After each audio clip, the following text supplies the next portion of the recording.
This episode is brought to you by Progressive Insurance. Do you ever find yourself playing the budgeting game? Well, with the Name Your Price tool from Progressive, you can find options that fit your budget and potentially lower your bills. Try it at progressive.com. Progressive Casualty Insurance Company and Affiliates. Price and coverage match limited by state law. Not available in all states. Today we're sitting down with Jeremy Corbell, documentary filmmaker and investigative journalist who spent over a decade chasing the UAP story, from Bob Lazar to the halls of Congress. And Jeremy didn't set out to do any of this. He was a martial arts instructor and artist before a mystery illness that left him fighting for his life forced him to start over completely. He has a near-death experience and becomes an artist. I've survived 3 divorces. No art, just day drinking. That led him straight into John Lear's living room, then to George Knapp's door, and eventually to putting a camera in front of Bob Lazar for the very first time. So the entry fee to UFO disclosure was fixing an old man's toilet. It explains the whole government, honestly. Today we get into all of it, how he earned trust with people who trust almost no one, what it's actually like getting worked by intelligence agencies using what he calls false friendship. Intelligence agencies faking friendship for information. So, basically Facebook. And the whistleblowers he's helped bring in front of Congress, some of whom paid a real price for it. He's got some wild stories. Some he can back up, some he can't. I had a great time with this one. I think you will too. Let's go down to the basement.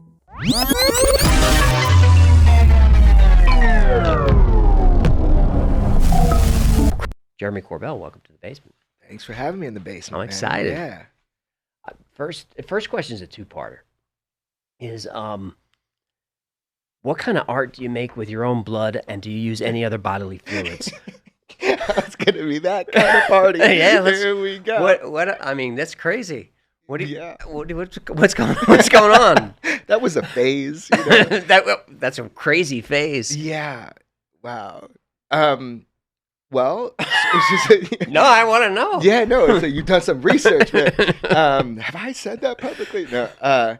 So the whole art thing for me was a total fluke. I can't draw a stick figure. You know, I met this beautiful artist who became my wife after many years, and but how we met was, you know, I had been doing jujitsu my whole life and martial athletics, you know, since I was 9 years old, and I got super sick is the short version of it. And I could no longer do the things that, you know, I was passionate about. I thought that's all I would ever do with my life. I had school at UC Santa Cruz, and that expanded out into the world. And I was a young kid and, you know, had everything I could ever want. And then, you know, getting really sick, it changes everything for you when you're a physical person. And I was going crazy, man. And, moved back to LA and just start disassembling computers. They were on sale, like a stack of 6 computers at like a Fry's Electronics, like old school kind of ones, the big monitors, and started taking them apart, putting them back together just as a physical thing to do. I can't explain why. I was just doing it, you know? And I started seeing my whole neighborhood was being demolitioned at the time in Santa Monica, because I hadn't been back in, you know, 15 years. So I started taking windows and doors out of these construction sites. Salvaging before the wrecking ball. Salvaging. Right. Salvaging. And then one time a contractor caught me and was really pissed. You know? Why? It's just... I think if I had gotten injured or I was going in there with like full on hammers and crowbars. Yeah, okay. You know, and like getting through fences. That's where the blood comes from. Well, no, that's a different story. But anyway, so that's kind of the origin of that. Is I was just kind of trying to find something to do with my hands. And oddly enough, I had a garage that opened up in Santa Monica onto a main street. And I just kind of had nice tatami mats and a heavy bag. That's what I thought I was going to be doing. But then, you know, heavy bag comes down and I start putting these windows and doors up like on the walls and painting them and installing lights and these computer screens. I figured out how to separate the computer screens and do all this stuff. So I started rotating imagery and sound. I don't know what I was doing. And then I got mistaken as an artist. And literally a guy walks down the street and he goes, are you an artist? And I remember going, I'm a martial artist. Like I was yes. Right. You know, and then he goes, well, did you make these? I'm like, yeah. He's like, have you shown them? I'm like, no. He goes, do you want to? I'm like, maybe. I didn't know. I really didn't think that people would do that. That you know, I didn't know what I was doing. So back to the blood. So at the time they were taking blood draws all the time because I had the valley fever thing and I was on all these medications and they're checking your blood. And it was some chick that drew the blood said, oh, it's really pretty colored blood. I go, it is kind of cool. Can I have some? And she like filled up some vials on them. So I used that as I don't know. I used that in some of the, kind of constructed pieces and I resined over the blood, My mom actually has. You can buy red ochre in a I know. I don't know what I was doing, dude. It was weird. So that's the only bodily fluid. But yeah. Taking apart computers is interesting because your grandfather was a watchmaker, right? How do you know all this? Did you ever see him work? Not because those people are amazing. Yeah, not on like watch it. Later in life, he was doing more import export, and he was kind of getting into like jewelry trade and real estate. So I was really young, and he was born in 1903 or something. Yeah. So he was really older by that time. So I never got to like see him work, but I saw a lot of the products that he created and stuff. Yeah. Did you know you got that from Grandpa? I don't know where. Yeah, I'm not like a technologically savvy person, to be honest with you. It was more just like, this screw goes here, take this. It was just a mental game, man. It was something like I lost my identity, man. I don't know if you've ever had that experience in life, but it's like, you think you are what you do, and you think this is the one thing and the one way your life's gonna go. That's what I thought. And then when that was just stripped away from me, I had to figure out, what am I? Like, who am I if not this guy that trains martial arts, Well, everyone knows you for being world-class martial artist, but... Oh, world-class. I was not that great, dude. I trained a lot. Yeah. You're pretty good. You're pretty good. It's a big part of my life as well. And Really? You're pretty... Oh, for 30 years. What'd you do? Kempo. Yeah, man. So you know the whole... Yeah. Yeah, I trained for 30 years. I taught for 20 and was full-time for 10. I should have done my research on you. I didn't know that, AJ. I don't really talk about it because it sounds stupid. Okay. It was a very developmental thing in your life. I mean, doesn't it help you with martial athletics, right? Didn't it, you started when you were young. Didn't it help you like focus and teach you how to think and changes everything? Yeah. Which is on my list to talk to you about is you kind of go into martial arts. When you go in young, at least for me, you start out as kind of like hot shit. And then when you take it seriously, It becomes your identity, and it really chills you out. Yeah. It gives you confidence and discipline. And I think I see a lot of that in your work still. But I want to know why you got into jiu-jitsu in the first place when you were a kid. Every few decades, there's a moment where the smart money and the everyday saver end up wanting the exact same thing. This might be one of those moments. $39 trillion in national debt, another trillion printed every few weeks. Stagflation isn't a headline anymore, it's just what's happening in your paycheck. Look at where the money's actually moving.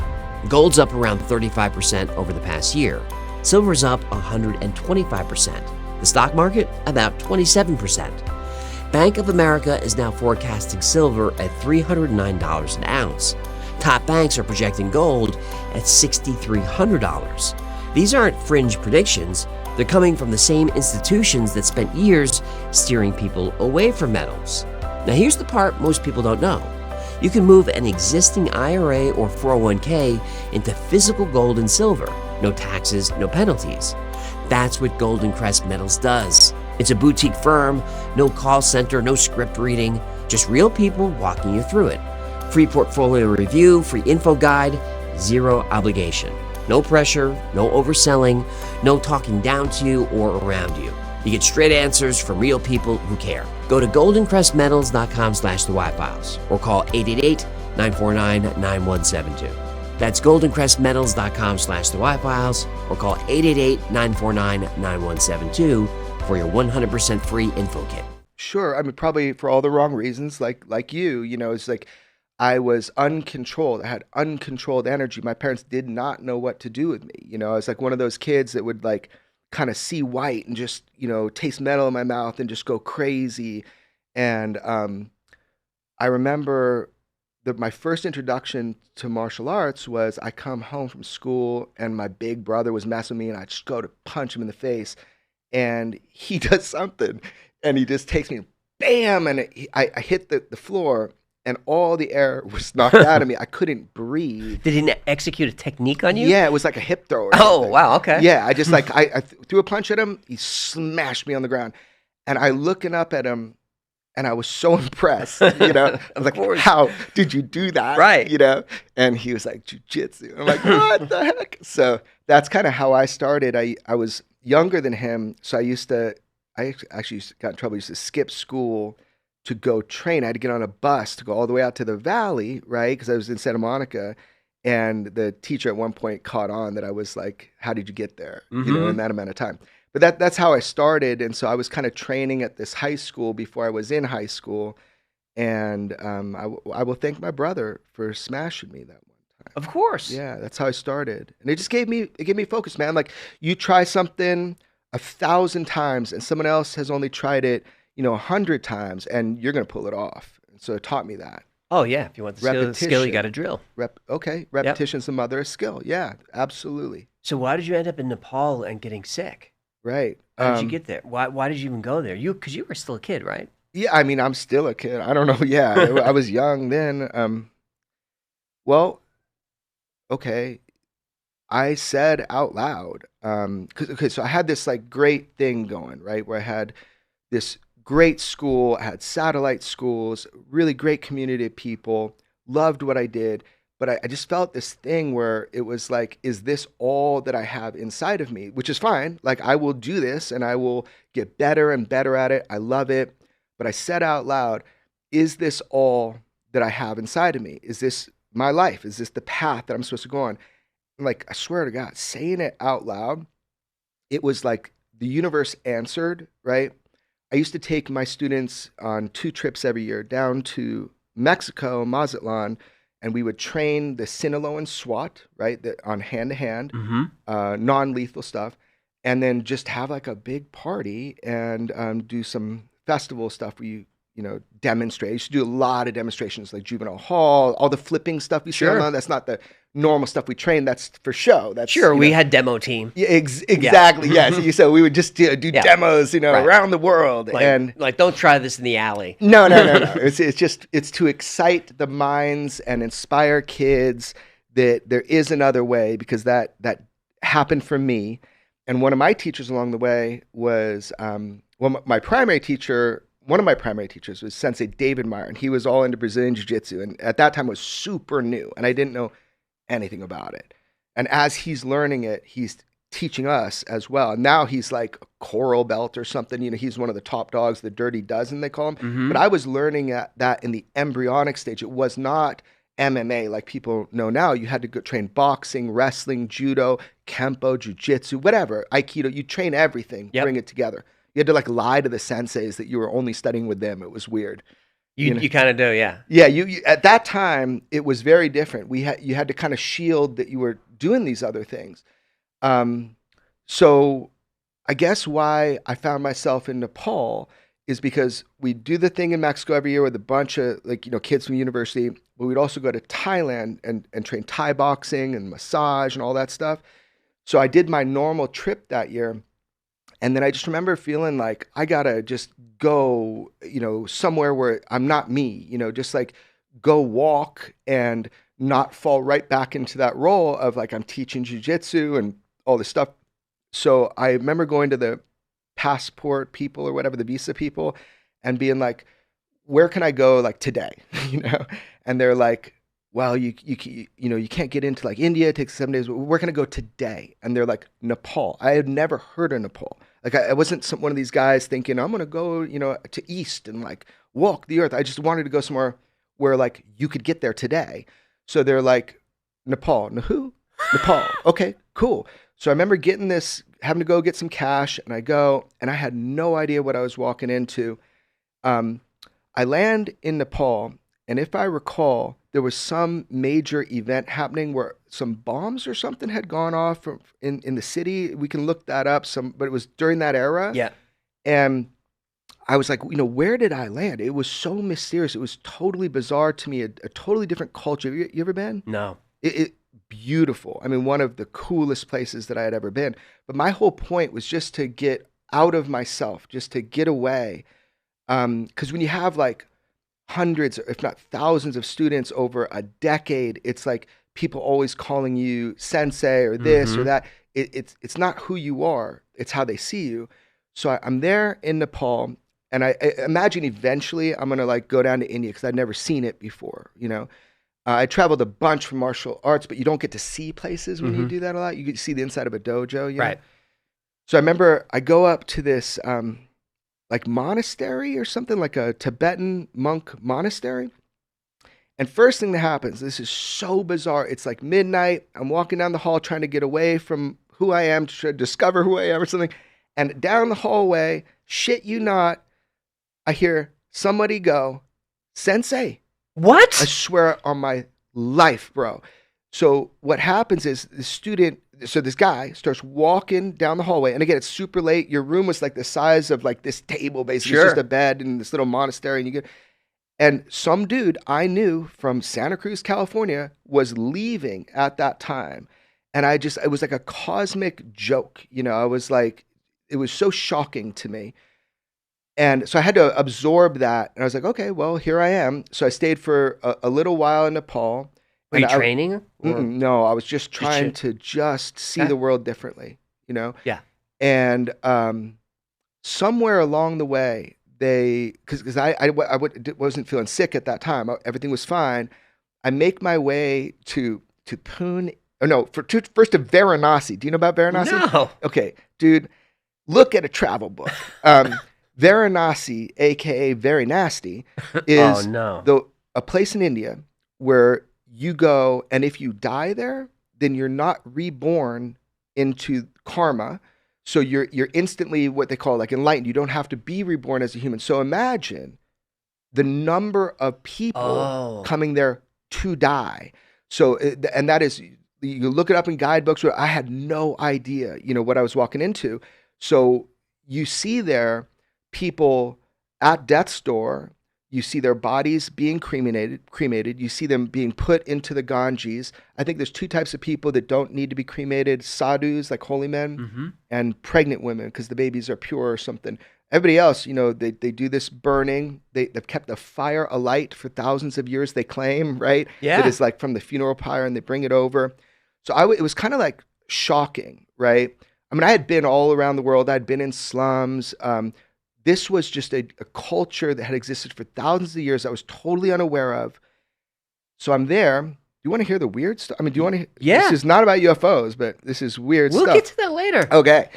So this is a sacred place. Yes, a very sacred place where you're not reborn into karma is how I understand it, right? That's my understanding of it. So you do see a lot of death and dying. And I stayed a pretty good duration there, so I really got to know it. Like, there are these cafes where the flies were so intense, I would put a shirt over my head to eat the meal on the river because there's so many flies, because it was just not sanitary. And then this sadhu comes down next to me. He was a white dude, but like full sadhu stuff. And he like looks at me and kind of smirks. And I'm like, okay. And he takes this dish and he puts a sugar cube on it and puts a little water. And all the flies got attracted, looked like molten flies. And he was just eating and smiling at me. So I was like, oh, there's a trick to this life this is thing how it's here. done. What's going on here? So I just kind of met a lot of characters. And then the most strange part of the trip was, how I told you I said that thing aloud, right? Is there more for me? Well, I was, people ask you to come get chai or tea in their homes. This guy had kind of made friends with me, had known him for a few days. I have photos of me and the guy, like he's like this nice guy. And then he brings me to get tea in one of these homes. And it was this absolute knowing that they were going to poison me. It was this feeling of like, almost like you could hear it, like trust needs to be earned. That's what I kind of heard, And I just remember breaking all social norms. I stood up, put my hand on the guy's chest. He's a little guy, but it just put my hand on our chest and go, trust needs to be earned. Right when I said that, these two dudes come in, big dudes come in, And you could just feel it, like the gravity of it. Like I didn't drink the chai, and they were expecting me to drink it. Now, you have no proof or evidence, so you just feel like, did I make that up? It's better to be safe. What the heck? My mind was spinning. I walk outside, walk for a couple blocks, and I see this female who's sitting on the curb crying. I could tell that she was a foreigner. She had like bright red hair. Shout out to Anna Remington, by the way. So that's who it was. Okay. I'm still connected to her through social media. And I had seen her and her friend earlier that week because there were not a lot of tourists at the time. There's on season and off season apparently. And at this point I'm in India and it was off season. So it was like, you could tell when tourists are there, you recognize them, right? Why is this girl crying? So I went up to her. I said, what's the matter? And she says, my friend was poisoned with tea and she's in the hospital and they took her passport and I feel like they're keeping her sick through her IV. Oh my God. And I'm like, what the? Like, so that immediately I was like, who'd they look like? It was the same group of people. Why would they do that? Now I know.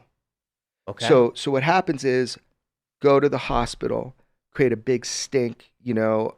You did? Oh, I did. Yeah. Okay. I went and with her, right? Because you're kind of, it's a girl alone in India.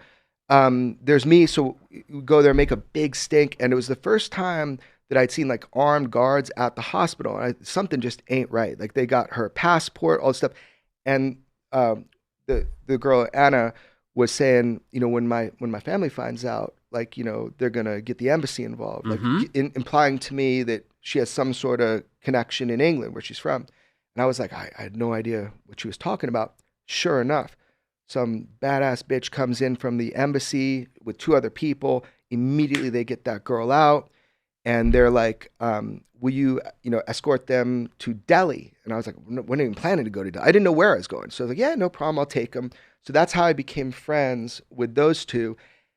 Turns out, if you just read one of the guidebooks, one of the things they say in the guidebook is be careful of poison in the chai. It is a known scam at the time in Varanasi. If I had just read a guidebook, right? This is like pre-internet stuff. Yeah. So, or, there was like, you had little Thomas guides, whatever. But like you literally crack open the book and they told you about this scam. So what the scam was they make you sick, and they're like, oh, well, cholera. They tried to pretend you got cholera. They take you to the hospital. They keep an IV in you that pollutes you or keeps you sick. And they milk the insurance money and then take it out. You're good to go. So it was this known scam, but I did not know about it. That's crazy that you felt it though. I did. That was one of the times in my life where I feel like something just saved me there, man. I don't know what intuition. It's martial arts situational awareness. Maybe.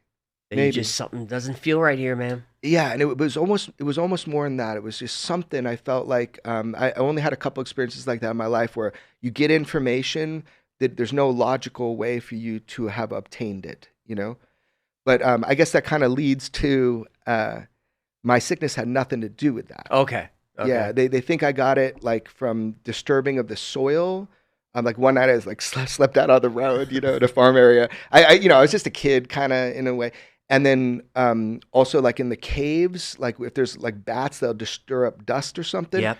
So I got spores in my lungs. And the thing is, it got really bad and I didn't know it was bad because I wasn't like looking in the mirror and stuff. I was just kind of like walking and I started feeling really sick. I remember calling my family being like, something is really wrong. And how I learned that was I was in a room.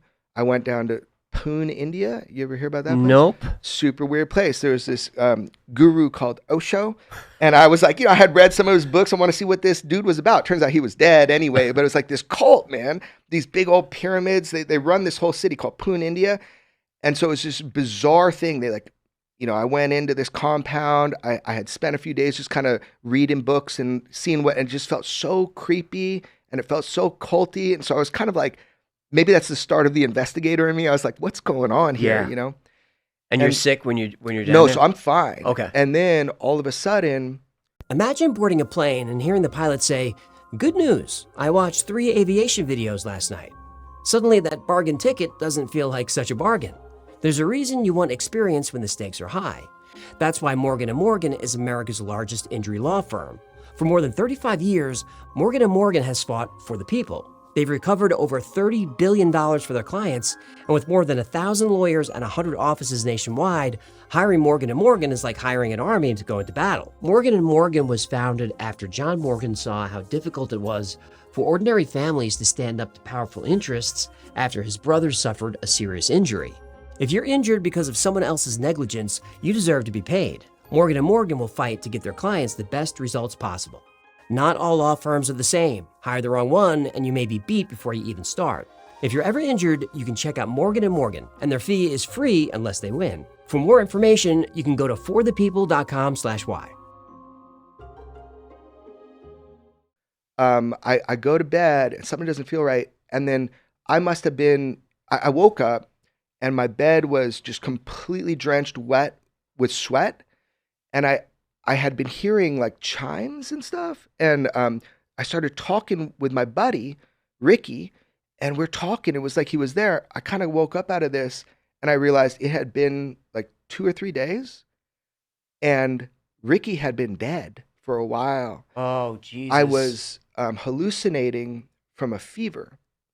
So my brain was cooking, man. So Yeah. it was in my body, and they got so nervous they're gonna have some dude die in this like cult ashram kind of weird place. So they sent in a doctor because I wouldn't go to the hospital, Well, because of the experience prior. right.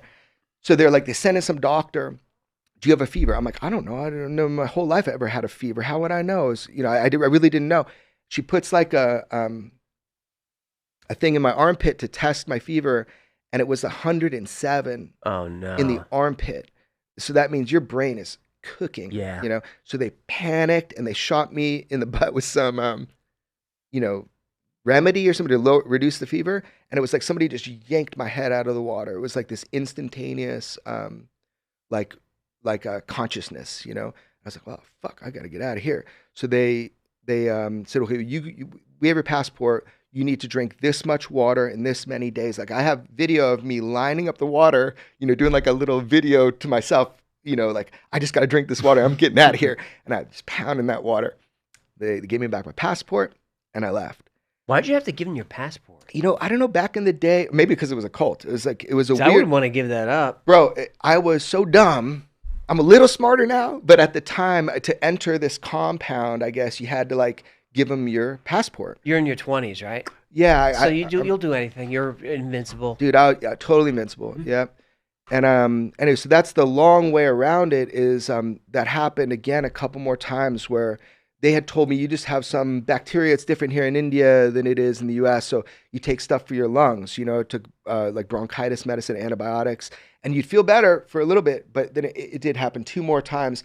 And then I realized, something's really wrong. No, you got to get home. Yeah, man. you got to get home. Yeah. And it was the first time in my life I ever flew business class, and I thought it was such a party, and I couldn't enjoy it, dude. Right. You have this like nice seat, but I was just dying, dude. You're So passing up champagne for I just need water. I literally was like, they must have thought they were dead man on the plane, But yeah, I remember getting back, and they immediately discovered that it was a coxalitis. I don't know the name of it, like valley fever, and it had gotten from my lungs. It had damaged my heart, my kidney, my liver. It had actually started coming out. I got little scars on my arms because it came through the skin. It had gotten so bad. So they were, even at UCLA, they were worried that it had progressed too far. So they give you a pill that's like an antifungal. Yeah. And a bunch of other stuff. Sure. And then very slowly, I started kind of regaining my energy. And it's right about that time that I started doing the computers things and painting, and then You couldn't train anymore? no, dude, I could not, like, to walk down the block and then harvest a door would put me down for a day and a half, 2 days, because the amount of energy it had sucked out of my body. I was skinny as a rail. I was just really fucked up. Are you not depressed? Yeah, well, that's a whole nother thing, right? Because your identity's destroyed. Yeah, that's the next thing that happens, right? Yeah. Is you kind of get back to, okay, I can move, but who am I? What am I doing? So there's absolutely that loss of identity and ego, which is the best thing that ever happened to me. Is it? It is, because the one thing I learned from all of that is that we are not what other people say we are. right? Praise and blame is all the same. If someone doesn't know you, like your family you should listen to, people that really know you. But if they don't know you, they're filling in voids about who you are, and usually with false things. And it also taught me that we are not just the things that we do, that the things that we do are because of who and what we are on the inside, man. And so you can apply that to anything. If you're fastidious and you study physics books and then you do a podcast, all the things you do, right? Those are just expressions of who you are. And that's a deep spiritual lesson for me. Whatever that word means, it just, it taught me that we can live many lives and that we can apply ourselves to almost anything. And if we're diligent, we do it 1,000 times and not just 100 times, that, the only failure you're going to have is not trying. So that was the best lesson of my life. And I met my wife through it all, because she's looking at some dude making what she thinks is art, like inside of this. It really was art. It was amazing. You were doing Sure. multimedia presentations. Yeah. I just make a joke because I can't draw a stick figure. My wife can actually paint amazing, creepy, weird stuff. She can do all this stuff with her imagination. For me, it was more like a physical trade than it was, that I saw. Like jujitsu's an art to me, but it's very mechanical. Yes. Right? So you it's like paint by number. You learn what the next number is. Yep. Do it 1,000 times. Do it 1,000 times, and then you earn another number. That's right. You discover another number. That's true. Yeah, you're always learning. These are themes that I see in your story coming up all the time, and that's salvage. And another one is, because you just kind of alluded to it, is the unflattening of a story. How people are always flattened into a story, whether it's David Grush or it's Bob Lazar, their story gets flattened. Like you mean that's what you are, that two-dimensional thing. Yes. So what I'm getting to is Sharon Tate's story was flattened, and you unflattened it. Whoa, yeah. Can you tell me about that? Yeah. That piece that you did? This is gonna sound like my whole life is an accident, and the thing is, it might be.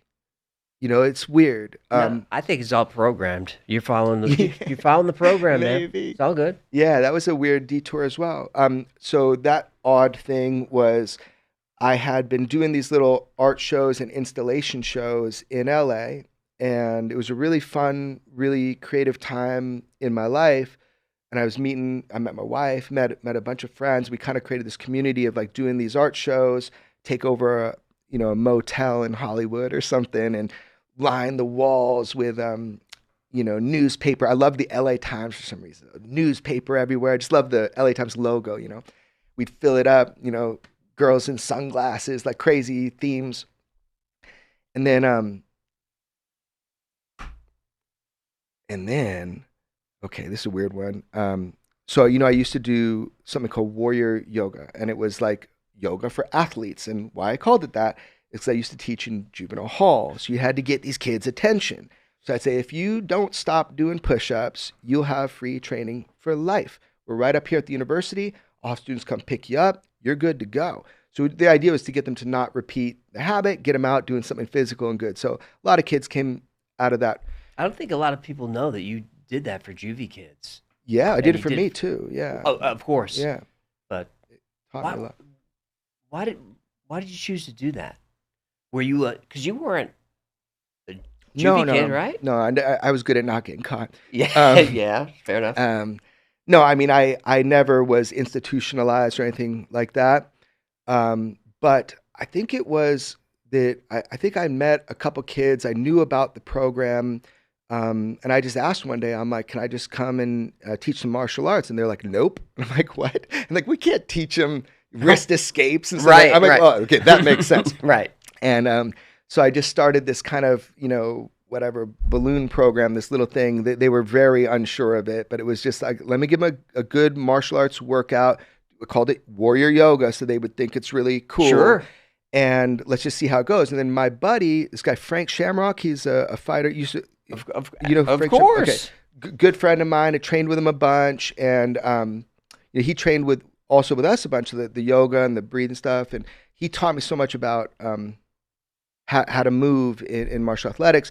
And he had been institutionalized. He was in prison at one point. Mm-hmm. So I brought him in, and the kids knew, because at the time so it became this really popular thing, this huge program. So I think I just started it with the idea of, let's see if we can give people something they can do other than this. But then it just grew, man. It just grew, and it was you know, a lot of people benefited from it, and it was a fun thing to do. That's why I did My it. favorite part of my career was teaching like boys who were like 14, 15, 16, 17 who were just they were just pains in the asses and just slapping them around and just setting them on that path. There's a lot of boys that need that. Yeah, I did. I did too. You got to direct that energy, and now you do it positively. And if you stick with it, you learn discipline, you learn respect. And I'd have parents coming and thanking me for, you know, for kicking the shit out of their kids for a year. It's amazing what you did. They'd get good too, man. They start kicking my ass. Oh yeah, the girls too. Yeah, I took some lumps. You invented a massage system, restoration massage therapy. Didn't invent that. That was like so. Well, you have a registered trademark, right? So because at the time for jujitsu, yoga, and all this stuff, when you're in that world and you're creating these systems for university students, you trademark it so you could create all the educational materials around it. So I actually started training and learned massage starting at the age of 9 as well. And that was because my original school, they had 5 teachers, and they're all from a variety of disciplines. And they always, you know, bestowed upon us that if you learn how to like disassemble and you learn how to do the martial athletic stuff, then, you know, you need to know how to heal your own body and help other people. So that was, I don't know if it is today. I don't think it is today, and the same with MMA. It's much more a sport now. Yeah. But at the time, it was very valuable. Like you do all this stuff for your fitness and health with what we called warrior yoga. But then with the massage, there was this guy named Okazaki out in Japan, and he had created this Okazaki massage style. He had a student named Sig Kufrov. This guy was out of the Bay Area, and they all trained me in this kind of bodywork style, which is very useful because you mess something up, you know, you have ways to heal it. So that was kind of the triad with the martial arts was the yoga and then the massage. And yeah, I taught that, 10 years at a university, and again, schools all over the place. It was a great life. I learned so much from it. I loved it because it was a creative thing. But yeah, that's how. Oh, Sharon Tate you asked about, right? So that's where we were going. Yeah, it's a weird one. So what happened is because she's known for the one thing. She's known for the one thing. She's known for Charles Manson. She's known for being murdered in 1969 and the whole world. Two-dimensional flat story. Right, exactly. So how that happened was I had done an art show, and this producer from Inside Edition, says, hey, we need a photographer. And it gets even weirder. Like there was this studio, and when I was doing the warrior yoga thing, Lululemon, I guess, was like, will you come be an ambassador, and we're going to take some photos and you put your photo up, you're an ambassador. I'm like, okay, do a yoga class inside the studio. I'm like, sure. You're the Lululemon ambassador? At one point I was. Okay. At one point I was. They had a bunch of them, local ambassadors or something. It was just, it was a weird thing, man. I didn't know what was going on. Just go with it. I went with it. So I starting to feel better at that time. So I was like, sure. And I met this guy in this photo studio, this little Iranian guy named Peter, and he was like, I thought he was like a grip, he was just kind of hanging out as they were doing their thing, but we really hit it off, man. We sat outside, we were talking for a while, and I had that in the back of my mind that there was this guy, and he was a super nice guy named Peter. Well, I'll get there because it's such a weird road. But what happened was I go overseas and I start doing, just taking the shitty little camera and doing a new art series I was going to do. I had a show all set up when I come back. Is this a camera that was gifted to you? No. So that's like a video camera. This is like a still camera. Okay. Right? Yeah. So I just started like taking these photos. I was going to call this series like Women in Sunglasses.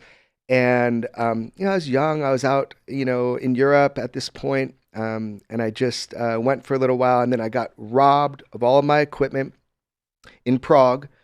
How did that happen?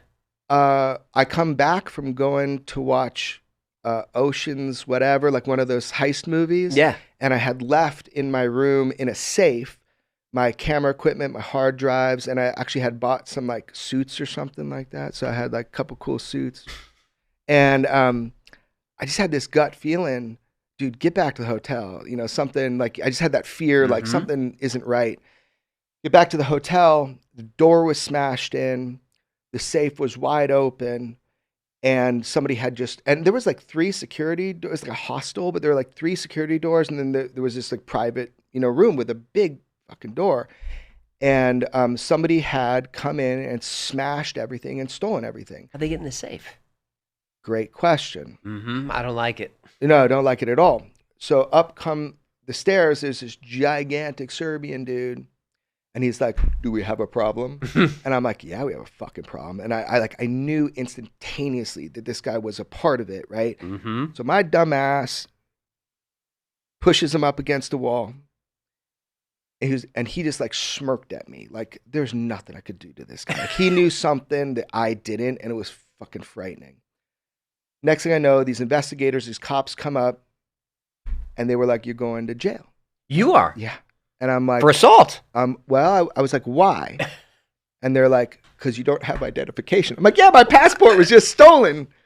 Oh, dude. Yeah. So all this to say, what happens is I make like my emergency call, and I wasn't holding for 72 hours. I have all the paperwork for it. You were in holding for 3 days? Yeah, they gave me a candy bar. They gave me a candy bar. None of them spoke English until the 3rd day. And they spoke English. They knew English. They sure did. And anyway, so what ended up happening was an embassy guy, comes up, says, we're going to, get you out of here, going to get you an emergency passport. You're going to go home, right? I was like, fuck that. I'm going home. They stole everything that I had. It's, all my work, everything. So I decide I'm going to investigate what's going on. I start loitering around the place. I talk to the girl that runs the cameras at the thing. She starts crying. She slips me a note and being like, all the footage is gone from that moment you were set up. And now I know exactly what happened. But these are the situations I used to really get in when I was an idiot. So what happened is they assigned an investigator to me that's a local guy. And he's standing there, and the big Serbian guy, he owns the hotel. So eventually I confront the guy with I call him Inspector Crusoe because he was not trying to help me. Right. And the Serbian dude says, people get killed for a lot worse. So I was really causing problems. I was talking to his employees, all this stuff, just trying to get my shit back. I figured at the time, my camera, my computer, I could get it back. So that didn't work. And he said to me, he said some threat right in front of the Inspector Crusoe. And I'm like, see, he's threatening me right there. And then the Inspector Crusoe turns to me and goes, yeah, he's a really bad man. And I'm like, oh, fuck, I'm out of here. So tail between my legs, I'm like, I'm out of here. Yep. And I call back to the one photographic studio I knew, which was Peter Carpathian. Peter Carpathian was not some grip, that was there. He's like a famous Vogue photographer from the 70s who's done these covers. And he goes, darling, I'm Peter Carpathian. Come back. We'll shoot a show. It's like comical. So I kind of did like a fake art show. Like I got all my friends. It's called Women in Sunglasses. There's like videos of it and like all my friends came and wore these sunglasses. Can I call you darling from now on? Yeah, darling. Yes, officially. So he was great. He saved my ass. And so then I kind of get mistook as this photographer. That's kind of how the photographic element of the art stuff started happening. Look, so I'm feeling better at this point. I've had some more adventures.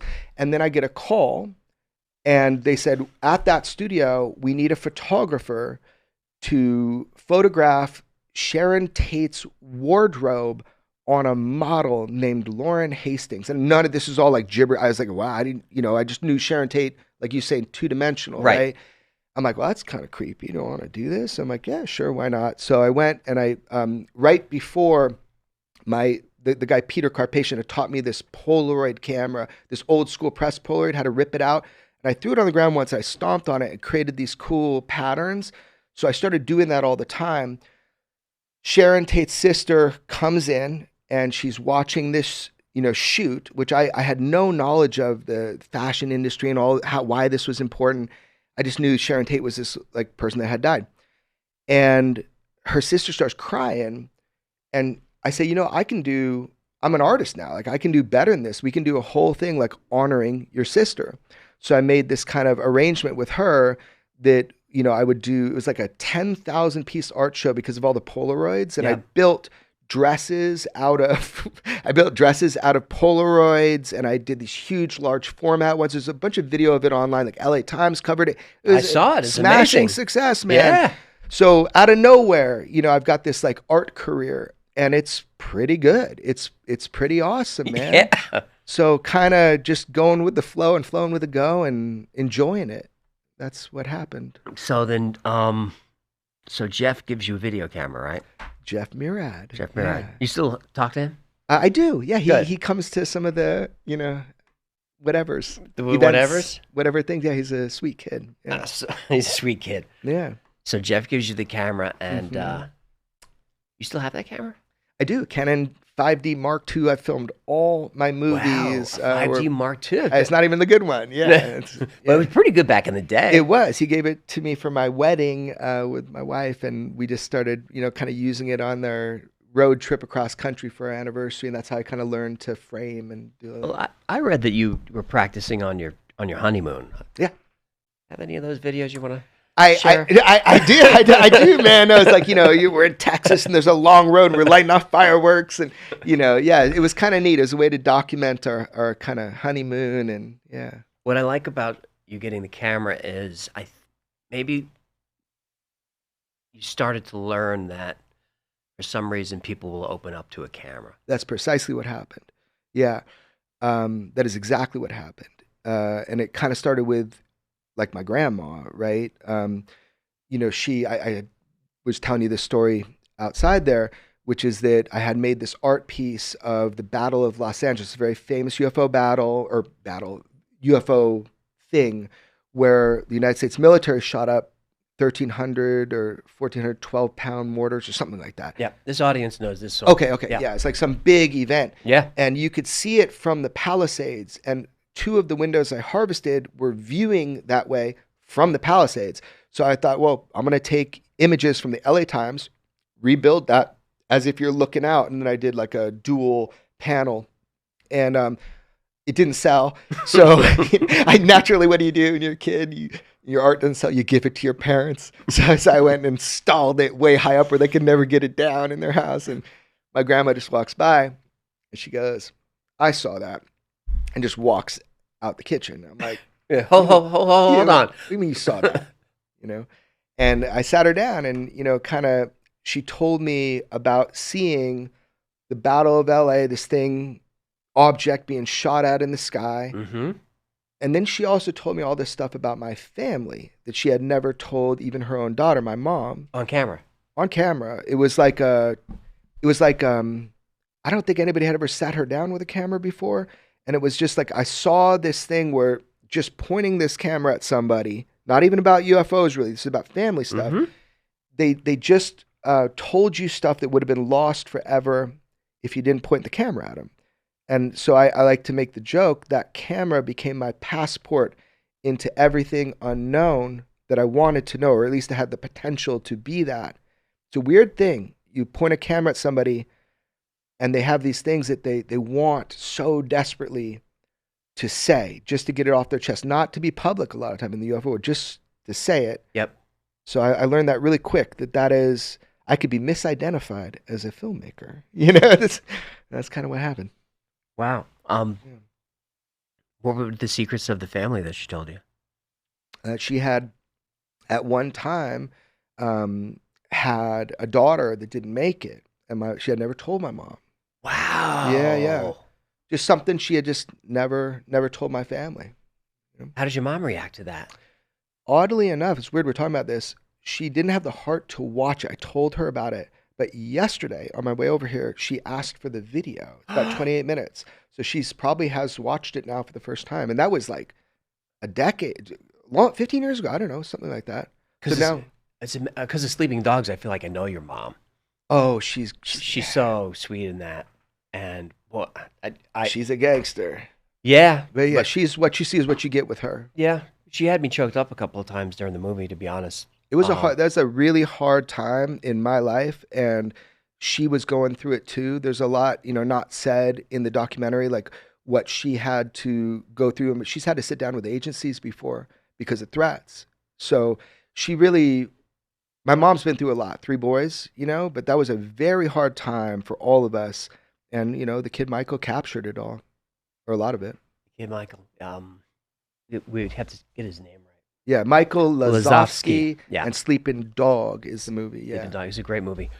Your mom was so badass because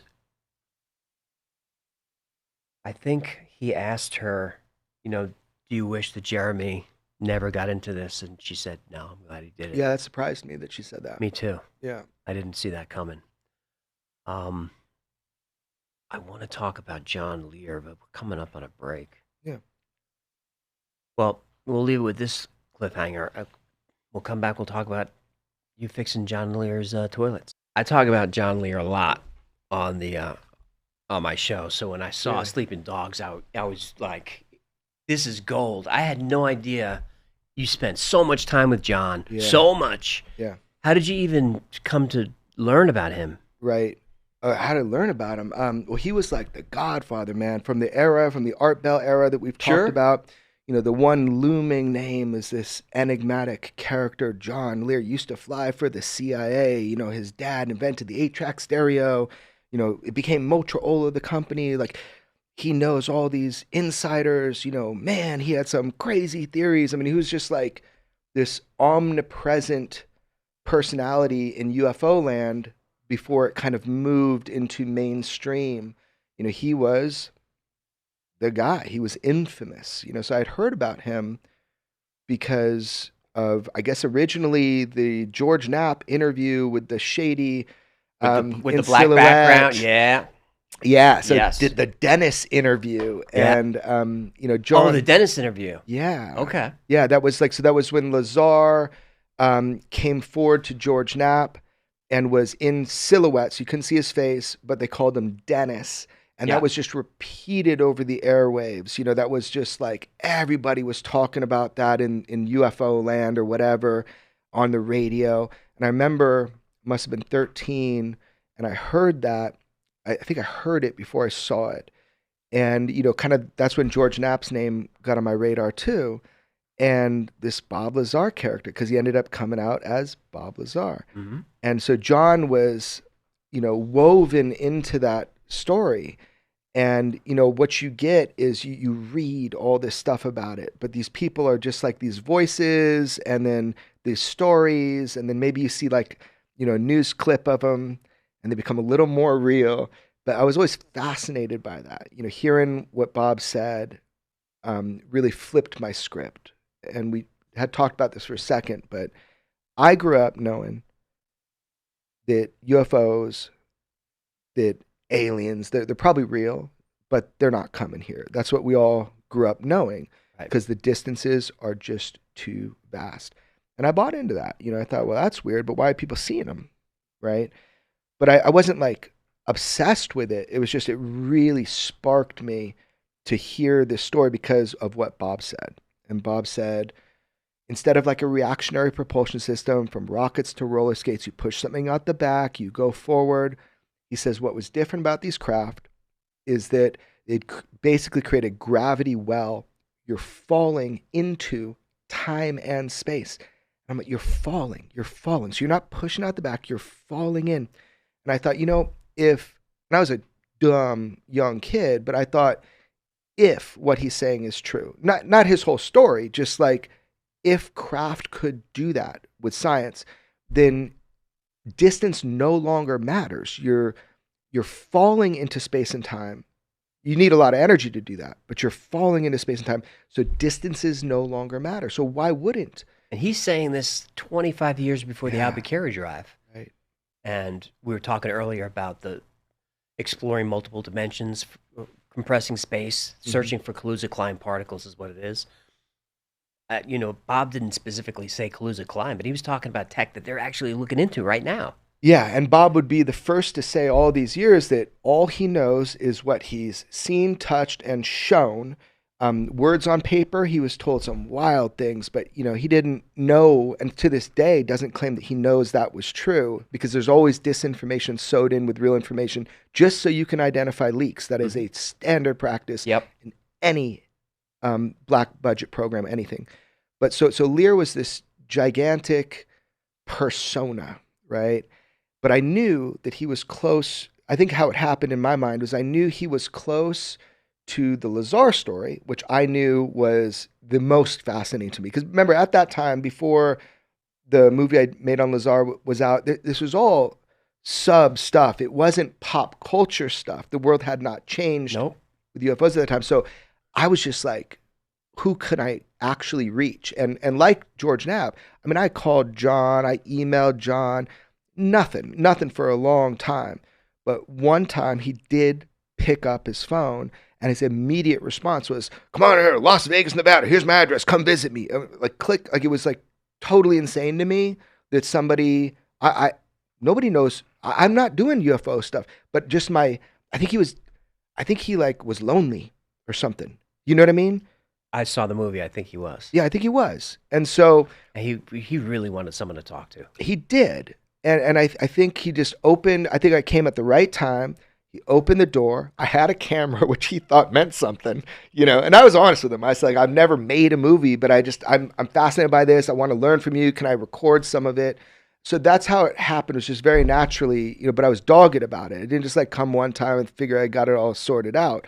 I came over and over and over again. Did you have to bring the Philly Titans the first time in? Not the first time. That was a lesson I learned. Probably the second time.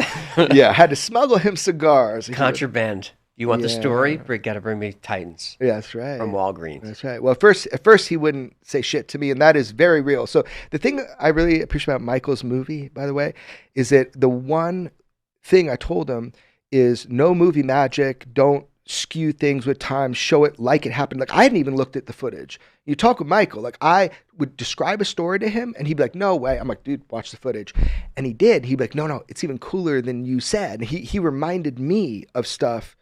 Like how I'm complaining that George Knapp will never pick up my calls to John, and John says, "Yeah, I don't know, he picks up for anybody." I had told Michael that story that like I had been trying to get to George Knapp for many years, and it's all documented right there. It was pretty neat. So did you let Michael have the full edit? Yeah, I gave Michael everything. It was completely his movie. Yeah, because there's a couple of spots where you're like, "Don't put that in," but. Oh, I know. Even my family was like, showing yourself emotional and all that. It had to be there, man. Really? Yeah. I'm glad you said that, but I just like it. It's a horrible feeling for me. Of course. Yeah. But it makes you a person. Right. He did a great job with it.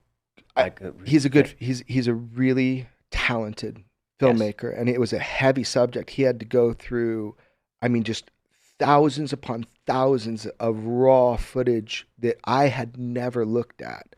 So somehow he, over like a course of a year or more, absorbed it all, watched it all, pinned the things he thought was important as he's doing it. Were you rolling on John Lear every time you were there? Every single time. How much footage? That was a year?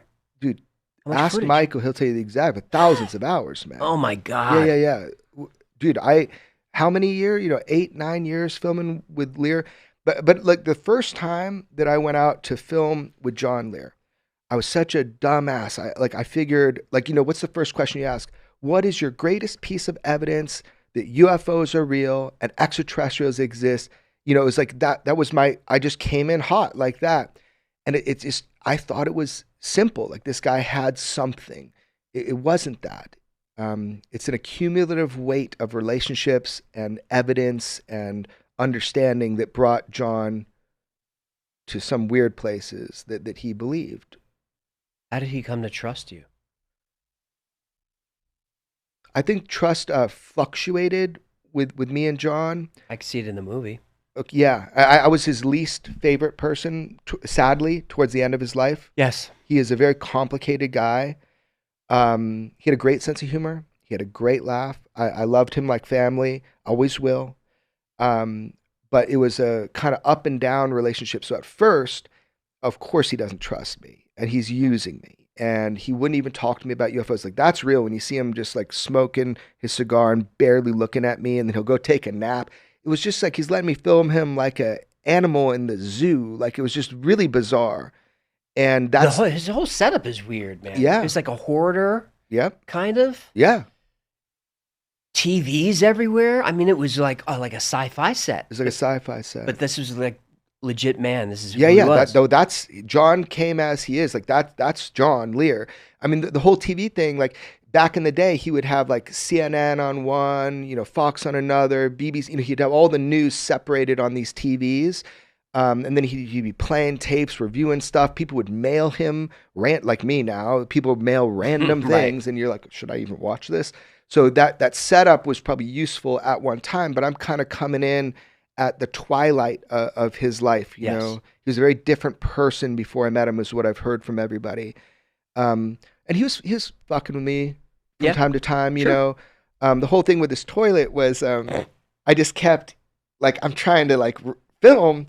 And there's this constant toilet just ghost flushing, which, by the way, costs a lot of money. I'm dealing with that right now with apartments. You have to put a dye in the top of the toilet. You have to wait 5 minutes and see. It's like this whole. So I had grown up knowing how to deal with this, and it just drove me crazy. So people don't know that you make your living with real estate and apartments and management. That is my actual job. You're right. UFOs, you're not making a fortune from your UFO. No, work, unfortunately, I'm a horrible grifter. I am told, even by your own brother, that like we are not monetizing, our podcast. Well, for me, this is I like having financial independence because it puts me in a unique position with journalism where I don't have to work for a big company and I don't have to get like benefits from them. So I will maintain my apartment and house renovation business because that is what has always fed my family, and I can rely on it because those are fixable problems.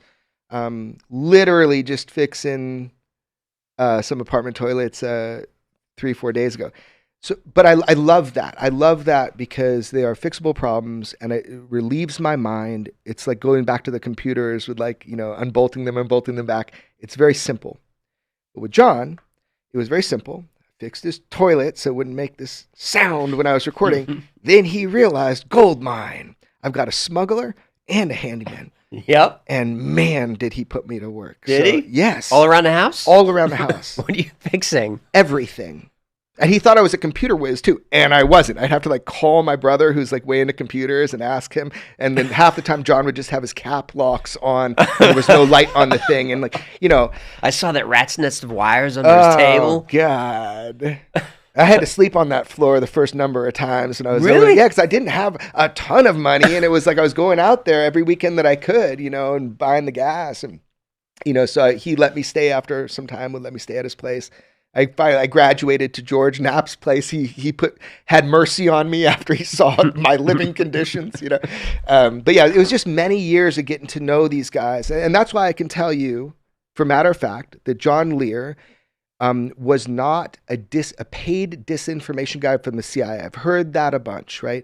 Dude couldn't even tie his own shoelaces properly, because of his illness and stuff. He just didn't have it in him. He believed the things he would tell you, unless he was testing you and telling you things just to see how far he could make you, go. He believed some far out stuff, man. He did. What did he get right? Yeah, that was the interesting stuff. It was a lot of the Area 51 stuff because he'd have pilots come over from Nellis when I was there.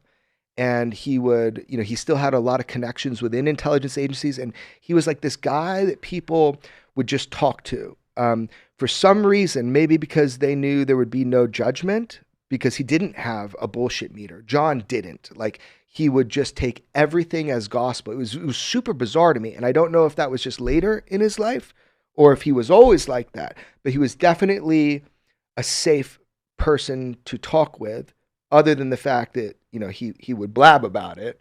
You had to be careful of that. Yep.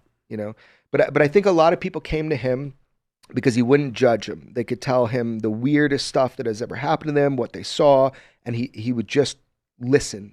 And that was really cool to document that over the years of him just absorbing people's traumas, their stories, Did you facilitate that meeting with Sleeper? The guy, was it Lou Bowden is his name? Lou. Yeah, I really like Lou. Like, sure. That's the thing with intelligence agents too. Like, even when they've tried to entrap me before, like straight up Sure. Or I've had to give that to my lawyer. Mm-hmm. I can still like somebody, like they're doing a job, right? The Lou Baldwin thing was pretty weird to me. Lear would talk about this guy Sleeper who came to Earth on a craft, but the way he would talk about him was like UFO Jesus, like everything this guy says is so. And it just really perplexed me because John was hyper smart. He could draw photorealism, John Lear, with a pencil. Really? Yeah, he's a fucking genius. There's John no Lear, question. no question. Yeah, so I was like, John, you can draw? And he goes, yeah, I draw, Well, photorealism? He goes, yeah. I go, well, show me one. He goes into this big old thing, pulls out, what does he draw? A urinal. Like that was so John Lear. It was a perfect porcelain man standing urinal. I'm Gorgeous. Like, just gorgeous urinal. But that was so Lear, as he, Genius and crazy. They're right next to each other. yeah. Man. I asked him if he thought he was crazy, and he laughed at me, But did he answer it? Yeah, he goes, no. He goes, if I am, it's been a fun ride. He goes, but no, I know what I'm saying is true. And he was committed to that. So the things he got right was a lot of like the test site stuff. Like how he got prominence in the first place was he went into Ned Day, which is George Knapp's mentor in journalism. Yep. And he told him about the stealth fighter, right? Which was at the time a very top secret plane. And to the point where the FBI come in and they start shaking down Ned Day. And Ned Day finally says, look, I'm a small Las Vegas, Nevada reporter. If I can find out about the stealth fighter, then you sure as shit, the Russians and the Chinese know as well. I did you a favor, right? So John had really come in and helped them break a couple really good stories. He had so many sources and contacts out at Area 51, at Nellis in general, and in these other agencies that he would get, nuggets of truth, the stuff that, come to find out 20 years later that he was right about 51 or this or that. So he had a lot of good information, but zero filter. If somebody he trusted said, we got people living on the sun, he would tell you, we got people living on the sun. And you just kind of sit back like, does he really believe it? And I come to find out some of it he did. Like he told me. Did he believe that his soul, that like our souls are being harvested on the moon? That story by Lou? To the best of my assessment, John Lear firmly believed that. And because in the movie, it was such a crazy sequence. I'm glad Michael put it in there. Yeah. Where Lou says, but John Lear, he's got a ticket. Right. Out of the prison planet. And John's like, is my ticket still good? Yeah. He's like, yeah, good. He's like, oh, okay, cool. I mean, so you're describing something in the movie that I hope when people see that, why I think Michael left that in the movie is because that does show you he's sitting there in the sunset of his life, and this guy Lou Baldwin wrote him a thing, basically a pass to get through the pearly gates or something, and he firmly believed that he left a lot of stuff out of the movie. It was really uncomfortable for me. So I got Lou, and I bring him in, and I want them to meet because this is kind of one of John Lear's like dying wishes was to go to 51, which we did again, by the way. You did? Before he died, yeah. I took him out to the Rachel Bar and Grill, and we got shook down by two intelligence because they know John Lear. Of course. Yeah. So, but they were like overt. It was bad contact. Right. They come up to me inside of the Ailey Inn, they called it. And they're standing right by where my batteries are charging in the wall and my backpacks. I can't get around them. And there's a man and a woman, and they say, "Hey, Jeremy, what are you filming?" And I go, "I'm just filming some interviews with like John Lear." They go, "Well, I said, how did you get here?" Because I didn't see him walk in. And they're like, "We flew in." And I'm like thinking to myself, "Oh, they're trying to flex on me," because the only people flying in are coming from the base. Right. So they identified themselves as naval intelligence, and they said to me, "Where's Bob Lazar?" Which is just this bizarre thing for me to, where's Bob Lazar? Because you didn't connect with Bob yet. No, I had not met Bob Lazar, and I was filming with John Lear. This is like my indoctrination into the high strangeness, right? Yeah. I'm standing there, and they're really trying to be ominous, like they're trying to press me a little bit. I never experienced that before that time with agents. And I was just being a kind of shithead. I go, "He's right there." And there's a photo of Lazar on the wall. So I was kind of taking the piss out of him. O&I does not have a sense of humor about this. Right, right. And so, yeah, stone cold face like that. They didn't even look where I was pointing with my finger. And they're like, you're not thinking about going over the gates, are you? I go, oh, no, I wouldn't think about doing that. I hear there's a $600 fine if you do that. Like, I was just like messing with him. So at the time, John was sleeping in the car because he take a lot of naps, you know. So he had kind of was done with it, and I had just been interviewing. You were safer with the Serbian dude than here. Yeah, quite possibly. Yeah. No, they were just trying to flex on me, dude. And so John's like just taking a nap. passed out in the car in my Scion, Toyota Scion. He's like, you know, fold the seat back. He's completely snoring. I come to the window. I'm like, dude, we gotta go, like that. And he goes, what? And I go, there's just the two ONIs, the female and male. They're in there. They're ONI. They just, you know, started to ask me. He goes, you met aliens. That was John's reaction. Yeah. John's reaction was, you met aliens, and they came to shake us down. So we didn't go to the gates after that because I come to realize they know we're there, you know. And but he got to see, you know, kind of the proximity of Area 51 again before he died. That was pretty neat. And then he wanted to meet Lou, so I flew Lou in on a Southwest flight, and he comes in, and you see their very first meeting and interaction. What you don't see, because I guess Michael said the movie's not about that, but what you don't see is like they go out into the tennis courts that John had. They were all overgrown, looked like a zombie tennis court. Nobody had played there for 20 years. And wow, you know, we wheel them out, and they sit there, and I film it. And John's like crying, and he's like, you know, I don't want to go yet because of Damien, who is his grandson.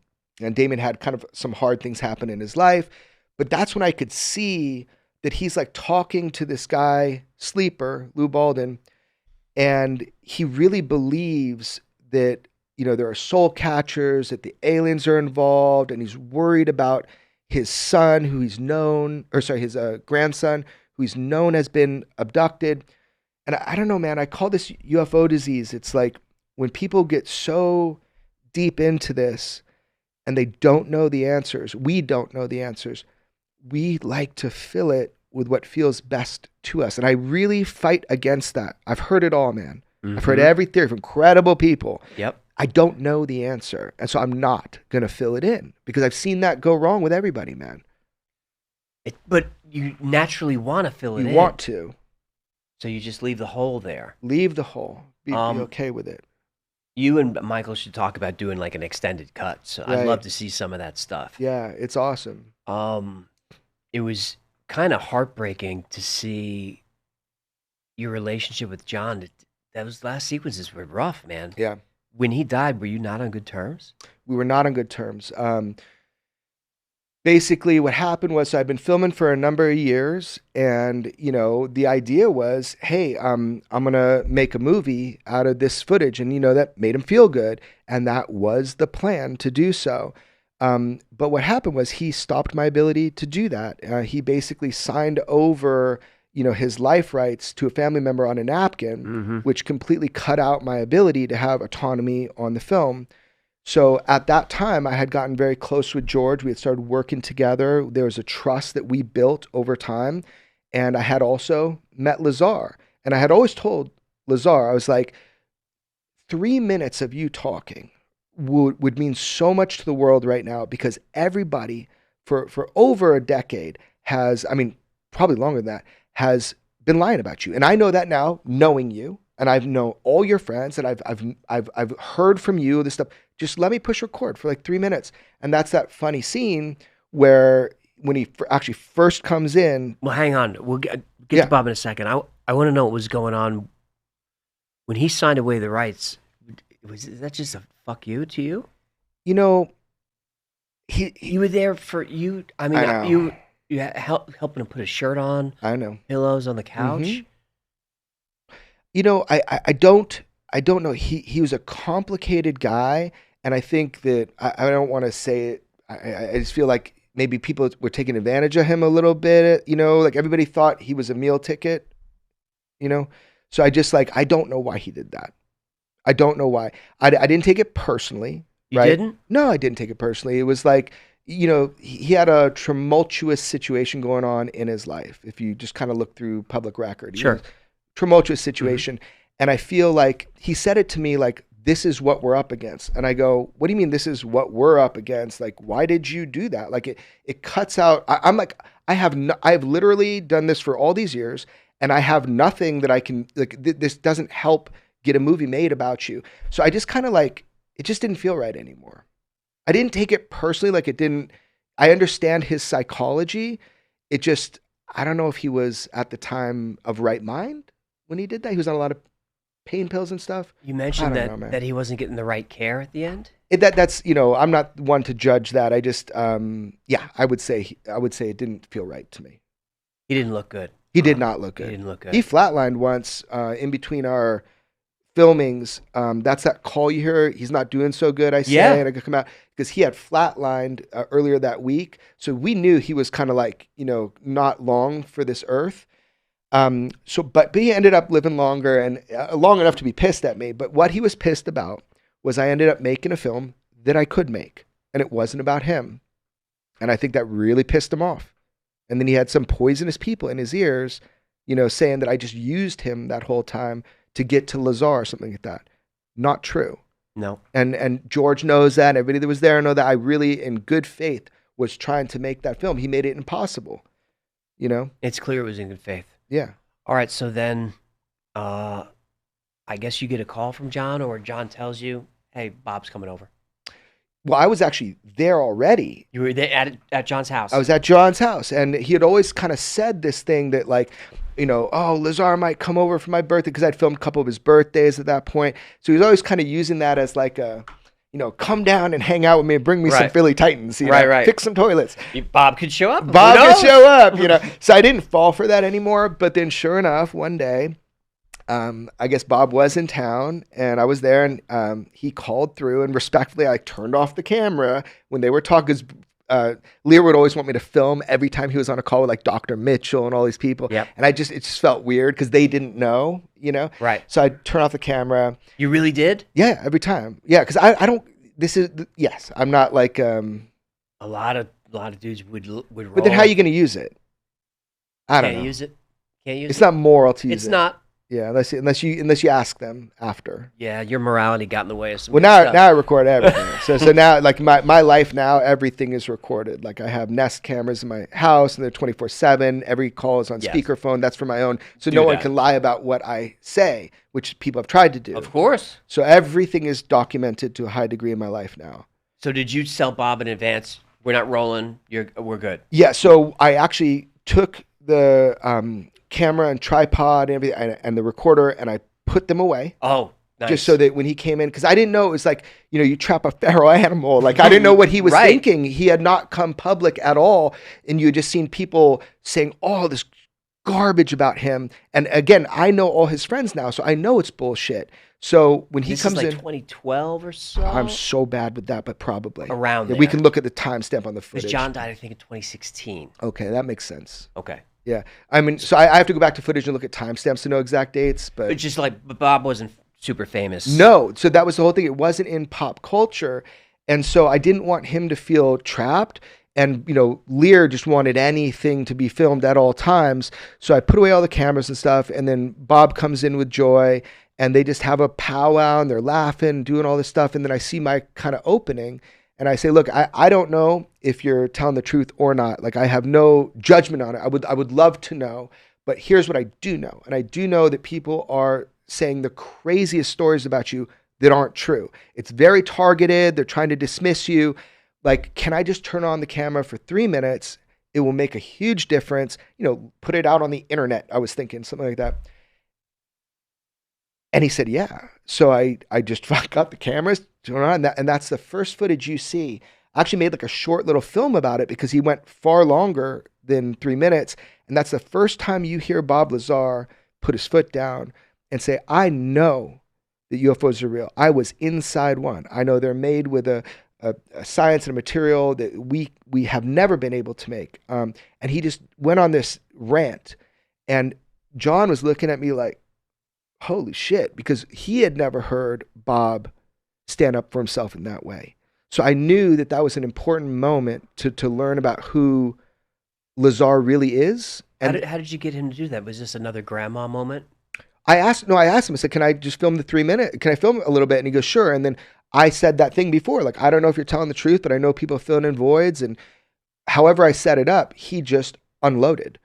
And that was the coolest thing. Cause imagine me, I'm like, I had always heard about this guy, Lazar, especially from John and all those people. And he's throwing down. I'm looking at him being like, oh, he does not seem like a liar to me right now. He does not. Now, I had cause to believe or to know that a lot of what Lazar talked about is actual, but I didn't know if Lazar had been there and that he had seen the things he said he saw. That's what kind of started me on this, is that I had previous understanding that this was likely true, but I didn't know, was he being used as like a disinformation guy? I didn't know. Mm-hmm. But I get to know him, get to know everybody around him. I see how some of them don't like each other, how they don't. I'm like, this is not some big conspiracy. They are all telling it from their perspectives. The one thing they agree on is that Lazar did work out there, that he did have the job he said he did, and that all these little things happened. Like he'd come back to Lear's and kind of spill some beans. And John's like, dude, don't come over here after working out there. They're gonna follow you. So it was like this crazy time where George Knapp and all them were being followed. And George will tell you, he's like, you had to have been there to really understand what that pressure was like. He goes, my newsroom was tapped. He goes, now we all think, oh, NSA, we're all tapped. He goes, not back then. Back then, to tap a newsroom was unbelievable at the time. And so it was a different era. So there's Bob. He says his thing. He leaves. John's like, I have never heard him talk like that. And I said, well, maybe, he's sick of it. Maybe he wants to show people who he is now, right? Because it's a natural thing. People shit on you for 10 years, and at some point, you're going to get pissed. Yep. And Bob is not a pushover. No. He's a gentle guy, but don't piss him off. You can see him get pissed in his eyes when he talks about the lies. It's hurt his life, man. Of course. If you believe anything that he said about the repercussions of this that have happened to his life, which some of it's public record, being raided for no reason, all this stuff, it's a way to pressurize the situation and make you shut up. So whether you believe him or not about UFOs, there are some things that we know about Bob that have happened, and it's a pressure cooker, Yeah. He got raided, and multiple times. They made his life miserable. They did. Where other whistleblowers, not so much, but Bob, they did. Or behind the scenes sometimes with other whistleblowers. Sure.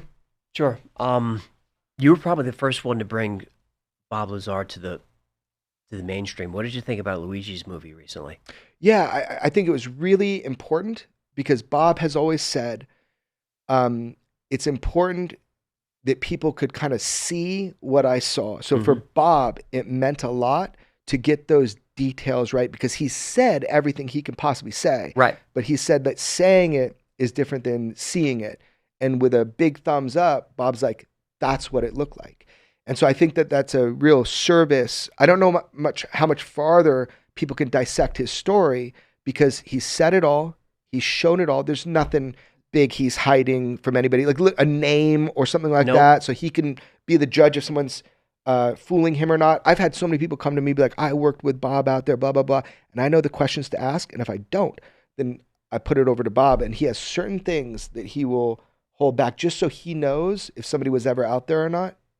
It's smart. But the core of his story, there's nothing more that he can tell. No, and he says, I don't know, more often than not. Right.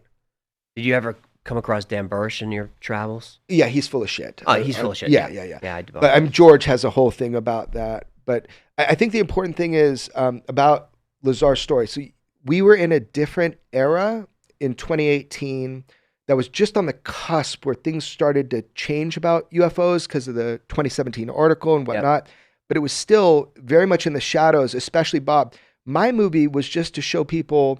So my movie is called Bob Lazar, Area 51 and Flying Saucers. Mm-hmm. I lucked out, got a couple movies on Netflix, one on Hulu. I'd never made a movie in my life. Again, it's like this imposter syndrome. I'm not a filmmaker, but I lucked out with distribution.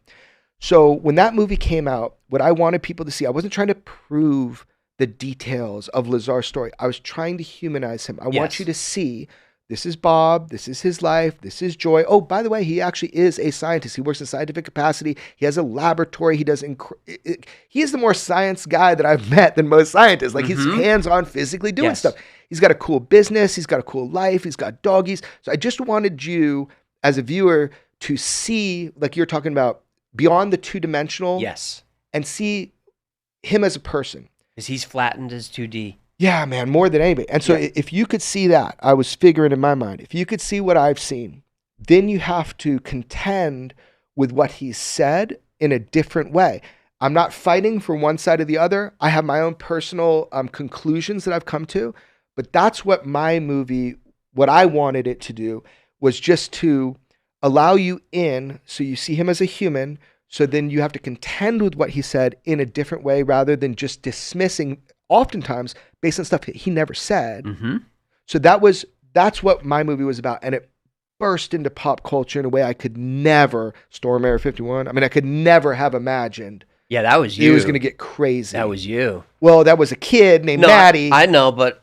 Well, he watched the Rogan episode with me and Bob, and then he watched the movie, and he started a meme, and it started something that was so out of control that George and I were like, maybe we should take a little control of this and try to make it like a good thing. So George went to report on it, and I like called a crazy ass musician who I didn't even know he was like popular, and had him come out, tried to steer the conversation rather than it being Did you chaos. get a call from somebody like, dude, if this is you? No, I was never officially reached out to in formal capacity by the FBI or Department of Justice on that one. On that one. On that one. But they definitely made it, they were definitely present at the event, overtly badged. Of course, right? What a terrible idea. idea. No one blamed me for that. It was something out of control in pop culture. But that is just to show that people were so hungry to hear about the UFO stuff that even now to this day, I think it's the most popular podcast on Joe's was with Lazar, the first Lazar. Yes, it is. It really it punctured something into pop culture, and that was really neat. So I think the new movie is amazing because you get to see, according to Bob, what he saw, and I think that's cool. There are a couple of key moments in UFO history. One of them would be probably Bill Moore's book about Roswell. Another one is your movie about Lazar. Do you feel that? Do you realize how much part of history you are? So no, in the you sense, don't. No, and that's always people have said that to me before. Things I have no rear view mirror, man. I am like a forward looking. I'm just like no rear view mirror. I know that George and I have made some noise. I know that we brought out a bunch of military videos. I'm glad the world is embracing this mystery, but I don't. You know, I've got more questions than answers, man. We're just starting with this thing, I think. Was Lazar the first time you used the totem pole expression? Like you wanted to make a totem pole of something that's worshipped or something that's burned. Okay. Was that? I don't know. It was something you said a while ago. I Oh, thought yeah. it was really interesting. Right. I don't know. The reason I ask it is because you're kind of becoming that as well. As a totem pole, it's They're gonna burn me. they're trying to, Yeah, I noticed that. but you also have followers. Mm-hmm.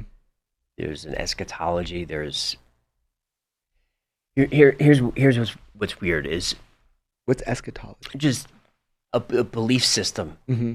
You're a leader of a belief system. Oh, it's almost a faith. You're Okay. almost like a faith leader. I don't know if you feel that. No. You're always up against compartmentalization, Mm-hmm. all these different things. And yet I see in your methodology, encrypted files, information that comes out, it's very planned. You're compartmentalizing. Is that a tension for you that you're kind of doing what they're doing? Okay, the idea that I'm a gatekeeper to something, is that the idea? No, because this isn't an attack question. Yeah. No, I'm open to any question. I want to it's- clarify things that people misunderstand. So But I'm glad you brought up gatekeeping. I didn't think I've of been that. accused of that. Of course. My mom will send me when people say nasty shit about me online, but I would like the right to explain to people what journalism is like, what we have to go through, how we have to protect sources. The last thing that George and I are doing is holding information back. Look at our history. We have put out more than anybody when it comes to these things that should not be seen, and we don't do it lightly. Every time you do that, you put a source at risk every single time. And the footage isn't even as good as when the government puts it out. If I put something out with George, all of a sudden people are saying, well, what's the frame rate? The frame rate's off, blah, blah, blah. Like, we take shit for it. All we're trying to do is put out the best we got. Now, when the government puts out a piece of footage, it's directly off a server. There's no frame rate discussion. There's no source that's getting in a compromised situation. The onus is on our government. They have said that they're going to be transparent about UFOs. All we've been doing is journalism. We've been provoking truth. We've been provoking the release of data and information. It's not like we stand behind every piece of footage that's an alien spacecraft. We've never. That's not our position. We're trying to get the stuff that is being hidden, that is of public interest, if it is safe to do for sources and, for America. The last thing I want to do is hurt our country, right? Trying to get it out to the public. It's much better when our government does it like they said they were going to do. So I'm not holding anything back. I am thoughtfully and respectfully trying to get as much out as possible with George that doesn't compromise sources, because that is my number one obligation. 100%. Yeah. If someone comes to you and they provide you something sensitive, you need to assess, because I'm going to be on the hook for it with George. You need to assess, is it going to blow back and hurt sources? And if it is, can't do it. I wouldn't feel good about myself. You can't do it. Yeah. So speaking of George, But I get accused of that, by the way, all the time. Of what? Of gatekeeping, like I'm doing what the government's doing. I'm doing the opposite, man. No, I'm worried about you, I guess, having all these pieces scattered around. Mm-hmm. Like if something happens, you have a plan. Yeah, absolutely. Yeah, George and I do. Yeah, like I've said before, like there's everything that we've ever accumulated is not going to go lost if something goes wrong with me and George. Like very simple, over the years to make sure that there's no dead end with our reporting. Yeah, a simple process actually. As something you said in the movie that it's going to frustrate a lot of people, but there's no way around it. There's some stuff that you guys have to hold back because of national security, because you just have to. You want me to give you a concrete example? If you want, I mean, yeah. Because there's no defense for that. Like, it's like, guys, I'd love to tell you about this, but we can't. We really. Well, there is a defense for it. I mean, so big picture, holding back for national security, like that's not my job. I'm not qualified to. My lawyer will tell you, I'm not qualified to assess that kind of thing. I will tell you though that has been made incredibly clear to me that, for example, if there's a Russian submarine that is breaching and there are two lenticular objects coming from left of the screen to the right. Now, will that one piece of footage crack the egg? Is it better than a piece of footage without a Russian submarine in it, right? Yep. No, it's not. Right. So when you're assessing, with national security in mind, I have been told directly that type of footage is really bad for American defense. So the question becomes, what's the value in a piece of footage compared to others? Now, I have nothing like that. Things like that have passed in front of my eyes. I'm familiar with that kind of stuff. I've been shown a lot more than George and I have ever obtained. Mm-hmm. But the defense for national security is very simple. It's not on me to release that kind of thing. Our government has said we're going to open the books on it. Now, we're watching. We want to make sure. But if I had to choose what George and I report on, if something's going to give away a strategic advantage that the U.S. doesn't want taken away, then I have to think about that like a person too. You do. Yeah. So I understand, everybody wants everything out, all that stuff. We're not in a position to make that choice a lot of the time. I'm 100% with you. Why would somebody ever also give journalists something like that when you've seen that George and I have put stuff out that has not endangered national security? So even though I'm aware of something, doesn't mean I'm in position to actuate it into public domain. Yeah, it's annoying. It's annoying, but there's no way I'm doing my best. If somebody can do better, they should do it. Yeah. No, nobody can do better. Hopefully people will. It's because you have the right moral center for it. Like you're you were chosen for this. No one else could do this. Tell me about how you and George hooked up. That's an amazing team up, man. It's oh my so God. cool, man. He's the best. What a legend. Yeah. And it's so cool because you go Ned Day, who's like his mentor. Someone comes into the newsroom. Ned Day says, UFOs, if I don't know about it, it didn't happen. And That's George right. says, I'll track it down. Yeah. And here you are. Right. You're the next. Yeah. You're just carrying the same torch. Yeah, he's really, I was really shocked, man, the way George, because I hadn't made any movies or anything like that, and I've told this story before, but it was really hard to get to George, harder than the president during an election. Right. I said, but it's true. He has all these like layers, and he just doesn't answer his phone a lot, and as he gets older too, definitely doesn't answer his phone a lot. But it was like at the time I just hit this sweet spot, and I just remember that he, I get on the phone with him, and he just unloaded, and it was probably the longest conversation that we had ever had to date. It was almost like a pressure valve. And, I said, look, I'm not trying to I'm not trying to hurt anybody. I just want to know the truth. Did he know you? How did he why did he trust you? I just called the news station. I emailed a few times. Over the course of 2 years, I reached out kind of respectfully, Sure. without being like too much trying to get through. You've probably experienced that, and just hit a sweet spot. So finally, his news director called me back, and I was totally unprepared for this call. And he goes, "Hold for George Knapp." I'm like, "Whoa, what? Hold for George Knapp." And then he took mercy on me. He's like, "Can I give you a piece of advice?" I'm like, "Yeah." He's like, "Know what you have to say it succinctly, and just listen." Like, okay. Yes, sir. So I did that. I mean, it's Jeremy Corbell just really working. And then George just unloads, and he tells me, "Here's what I know. Here's what I don't know. Here's what I suspect." It's just kind of these three things he did, and then it was like the first time I went over to his place, and I told him that I'm working on this thing. I want to make this film on Lear, but it's really confusing. What are you feeling on the drive to George Knapp's house? Fuck. Yeah. I don't know. I wasn't really in this world. I wasn't really in the UFO world, so it was just But kind of like I'm driving to George Knapp. I don't really get nervous about stuff because I don't think it through a lot of the time. I'm just kind of just straight up honest. I just kind of go, and I'm oftentimes in rooms I shouldn't be in, and like I only reflect on that later, like why the fuck am I here? So I just felt like excited, like maybe I'm gonna get a little bit more truth, But then look, George and I just hit it off, man. We're talking, and probably not a lot of people could have held the conversation with so many details about it like I could. So it was almost like Lear was like I was training for my black belt. That's with Lear, right. And like, learning some of the crazy.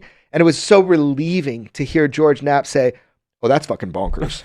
Or, "No, let me tell you a real story about that." So he probably enjoyed the idea that he could tell me what he had been going through with all these characters over time. So it was just kind of neat. And then I think one of the first things we did, we called Nellis together, and I filmed this. Yeah, man. And it's different than when I call Nellis and ask about Site 4 and all this stuff. And when George Knapp calls Nellis, they take it very seriously. Really? Yes, because he's George motherfucking Knapp. Yeah, right. And so he's the lead investigative reporter at Las Vegas, Nevada for like, at the time, like 30 plus years. So I was like, yeah, man, I've been trying to can't get through to Nellis. So I remember we sit down, and he calls the public information officer, who he knew, right? And so they're like, "Mr. Knapp, we'll get back to you." And it was a specific question about any designation of S4 or Site 4 on the base. And when they actually left an audio message, so I recorded that as well. I don't know if I've ever put it out, but they're like, "We have no," and he's kind of giggling, he's kind of laughing.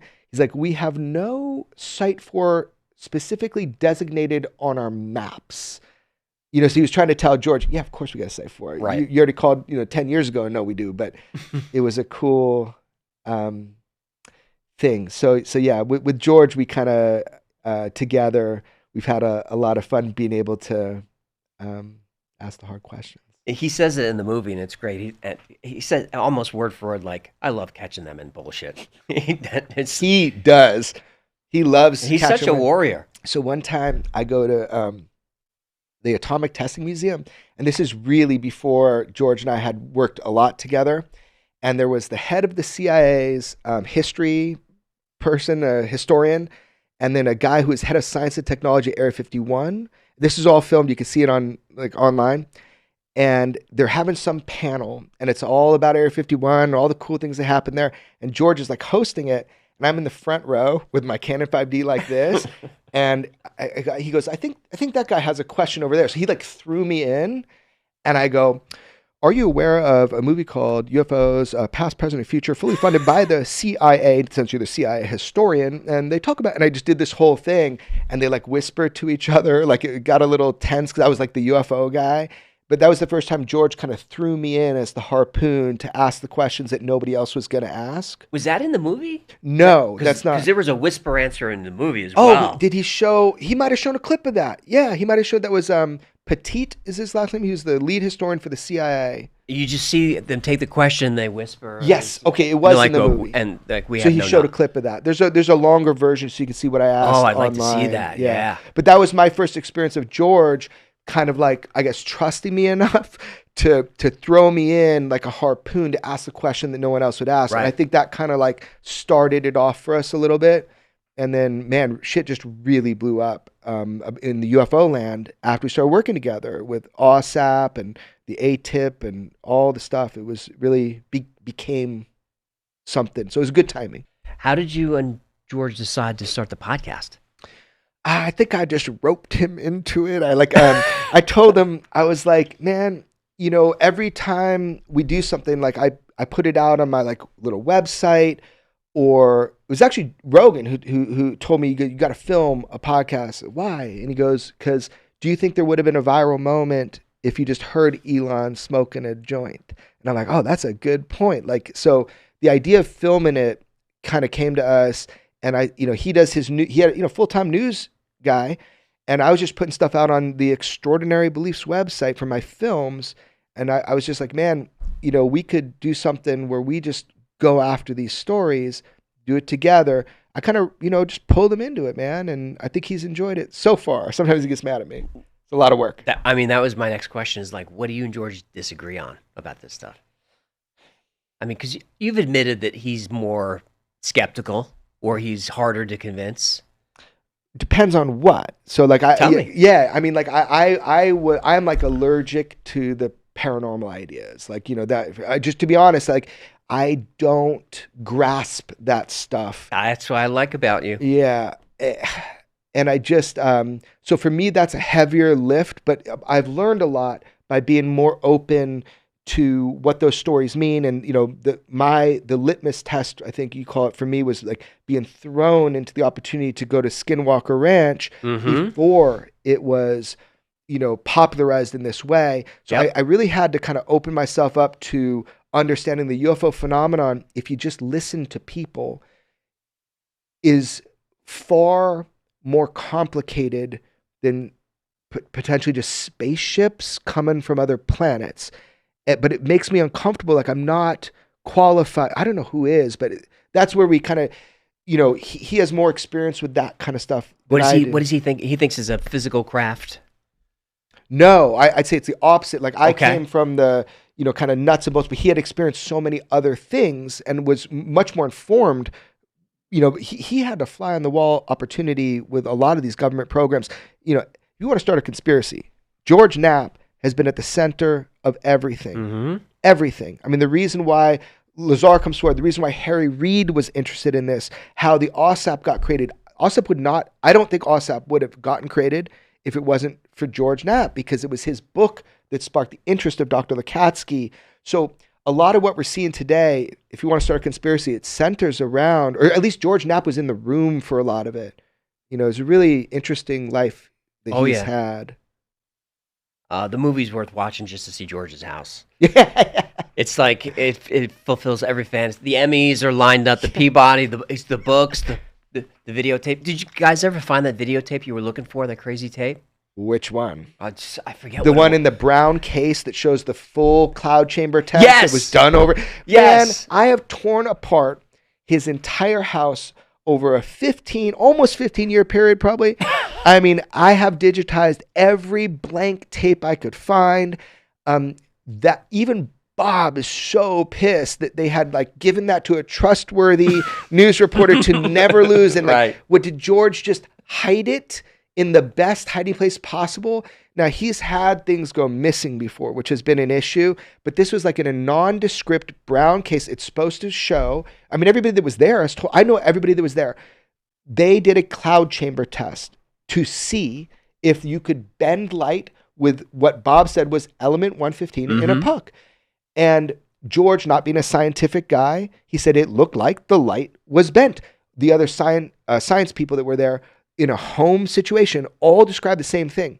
So that tape allegedly has that, and they did give it to George for safekeeping. I mean, he is so pissed at himself about this, but I'll tell you why there's hope. He just found a whole bunch of stuff from his Russian travels that like had never been digitized. Wow. Because his house is like a museum of tapes and papers, and he'll just find stuff sometimes. So to answer your question, no. Would it show what I think we're all hoping, which is a bending of the light? They all say that is what happened. Everybody that's there that don't have cause to lie about it, right? It would be proof of something, but it wouldn't be the ultimate proof. No, but it'd be something. It'd be something. Yeah, you guys got to digitize that Russian stuff. He is, yeah. They're already. There's the kid Michael. Actually, now I've got my successor, Michael. He is doing the hard work now. The kid. Yeah, the kid. Well, I don't. I call him a kid. He's younger than me. Yeah. All right, we'll take a quick break. We'll come back. We'll talk UFOs. Okay. You probably get a lot of shit, a lot of email, a lot of stuff. You could say that. So I've heard I take a lot of shit and get a lot of emails. I've heard you say, if you want to get your story out, I'm not the guy to call. Right. So when you get something, how do you vet it? Like, how do you spot bullshit right away? Because I'm sure you do. And what makes you go? Sometimes it takes some time. And sometimes you go, this could be serious. What's that process? Right. Yeah. I mean, look. One day I will fuck up, and be kind to me if I do. We're doing our best, but what I learned. Actually, it's funny. You were saying, George is one way, I'm the other. Like, I'll argue with him that I am way more patient. He's like a news guy. He's like ready to go.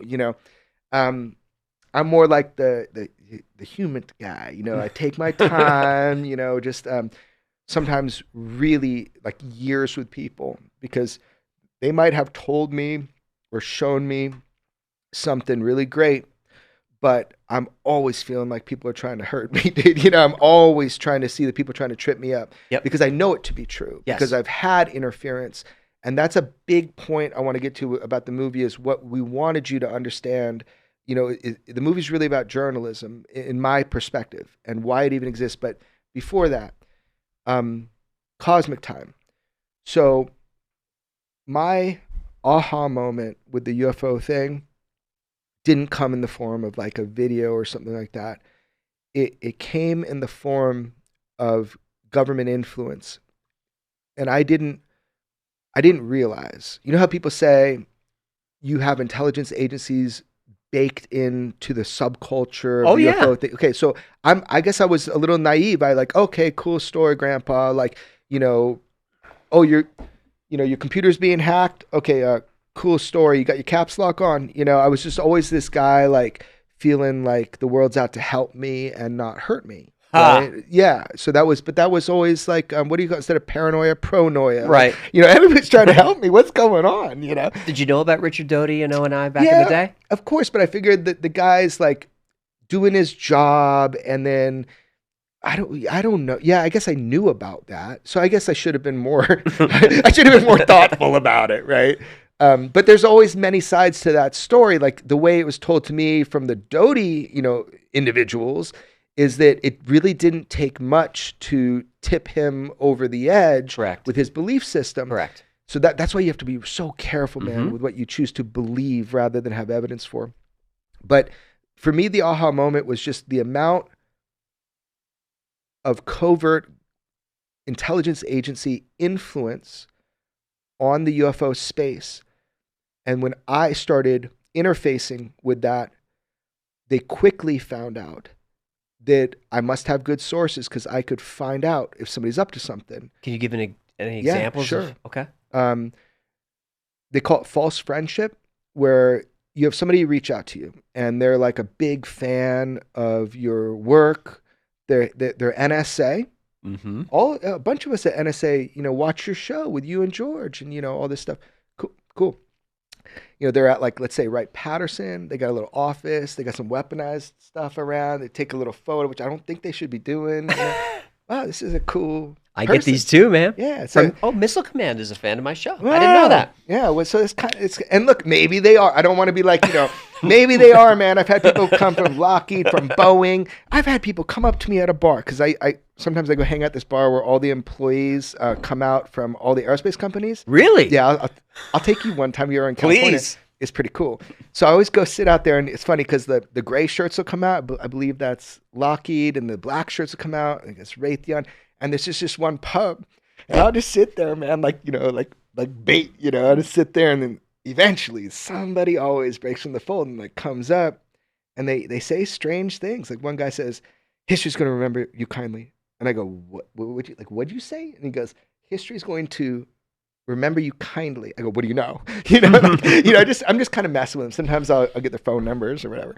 But what I've learned is that someone, let's say from NSA, they'll come and they'll do this whole thing. I'm a fan of your show, or I'm a kid at a facility where we look at Reaper footage 24/7. I've done it 6 years. Dude, something crazy happened. So after they get to know you, all of a sudden it's something crazy's happened, right? And going back to the NSA thing, well, I called around and I have this unique ability to find out if people have other federal employment, and it's to the chagrin of some of these intelligence agencies, because somewhere there must be a file that says you now have to have badged contact with Jeremy and George, and you need to show them your puppy and show them you have a wife. Like, it's so funny. It's this playbook. It's like they always talk to me about my dogs, and then they have a dog, and like it's so playbook. It's like crazy. It must be in a file. You ever call anybody out on it? All the time. Like Okay. it's a joke. It's like when you're messing with people. You ever heard those stories of like in Russia where like the counterparts, even though they knew they were spying on each other, would like go out and have drinks Of together. course. So that's like, it's human nature, Yes, right? of course. So yeah, this is I think what really shocked the kid Michael who made the movie, because he has seen a lot more than most people of these interactions. And as I told you, I document everything in my life out of self-defense.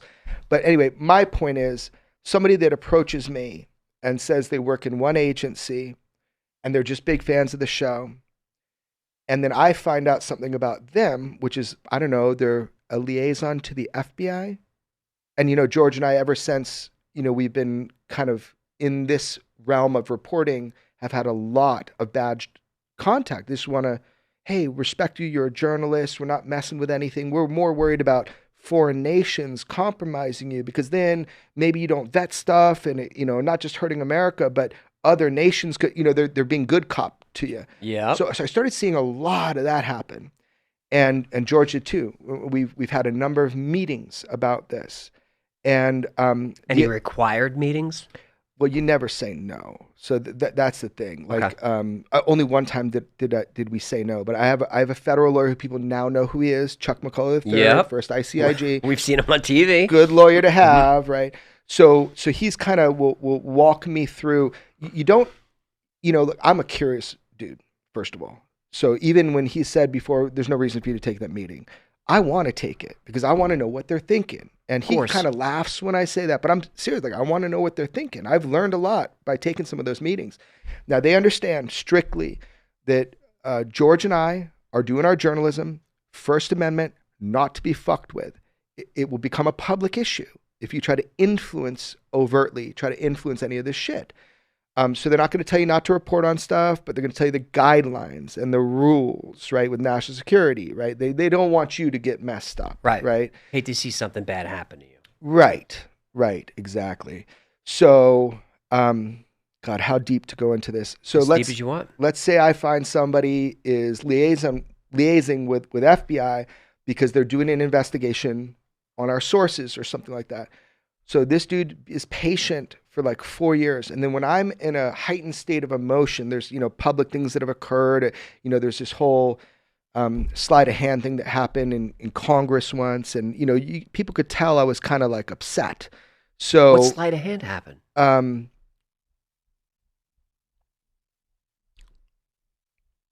As much as you want or as little as you want? Yeah. One of the hearings was not as it appeared. Oh, shit. Yeah. And people know it as the Immaculate Constellation one. Yep. People thought I was upset because some other journalist, turned in my homework. Mhm. That was not the case. There's a lot more to that story. There were prior meetings for 2.5 months. What I was worried about is who the public can trust, who sources can trust, who the government and Congress is telling you can be trusted to bring sensitive information to. It is the hardest thing about testifying is getting there. Some of these whistleblowers you have never heard about, because when they ask me to bring in, we're going to have, 5 people testify. How many do you want? 12, 13. So they want people to bear themselves, put themselves at risk, saying, this is what I would testify about. But we know not everybody's going to get selected. So it takes balls of steel sometimes, depending on who's testifying. Sure. To actually put it all out and say, I want to tell the public this. It's the right thing to do, because not everybody's going to get selected. So Is that why you smuggled Matthew Brown in? oh God, we are going Dude, that was to crazy. weird realms. Yeah. So let's take back the word smuggled for a second. Okay. That's, No. Right. I'm just, no laws were broken. No laws were broken. Okay. So I want to make sure to answer your question about government interference. Okay. And then I'll talk to you about the smuggling of Matthew Brown. It's a great story. Okay. So then when I'm in a state where, I'm vulnerable, it looks like I'm vulnerable, or angry at least, then you get that same person under false friendship to try to get you to solicit, it's called. That's where they say, and it's entrapment, and it's completely legal. And it is absolutely legal for them to do, where they say, hey man, I don't know, like I'm at my computers and like I'm really mad about what I'm seeing, and is there anything you want me to get? No, bro. No. And these are career human intelligence people. Sure. They know exactly what they're doing. So in that realm, you have to be, as a journalist, really careful. And if they lie about what you say, that's why you have to record everything if you can, right? Because they don't want to stop people from talking about UFOs. They want to shape the emerging UAP narrative. Yes. Best way to do that is have leverage. I can't anymore count the number of times that I have directly been invited to solicit, and I have never, and neither has George. And I was taught that day one from George, like, what are the rules here when you're reporting on shit that our government doesn't want you to report on? Mm-hmm. To a high degree, they don't want you to report on. So that is an example of the interference, but it's so much deeper, man. I have just jumped into the viper's pit with all of this, and it's not a cool place to be, right? So I have to be so careful. And it's not just for me, but it's also for the people that I speak with, man. The more I raise my head up, the more it puts pressure on anybody that talks to me. Like I tell people a lot of time, I don't want to talk over the phone about stuff because you never know. We know for a fact that when I brought people under a 9-month investigation with ODNI is the top intelligence agency run, our 18, I think, intelligence agencies, they did a 9-month investigation. First person they came to was me and George Knapp. We go in, we were like, oh, you're going to get to the bottom of this. This is really great. This is a mandated thing. 9-month investigation. We told people, whistleblowers, if you go in and talk with them, we don't know that they're on the level. We don't know that they're not just doing a human, suck up information, who knows what, and that they're going to use that and weaponize that against you later. We don't know. But, if we can help, go America. Do you guys want to talk to these, folks? So people said yes. Most people said yes in good faith. And they did. I come to find out that it was a complete ruse. My lawyer said it really well. He says, Jeremy, they don't need a podcast. He's ribbing at me. Sure. They don't need a journalist podcaster to know where the bodies are buried. They're the ODNI. They'll know. So this whole thing, he says, doesn't make sense. This feels to me like they're just trying to get information. But, I don't know, maybe I'm a little naive. I want openness. I want transparency. I want to, put them with the people who willingly want to be put together. I thought it would give them some immunity.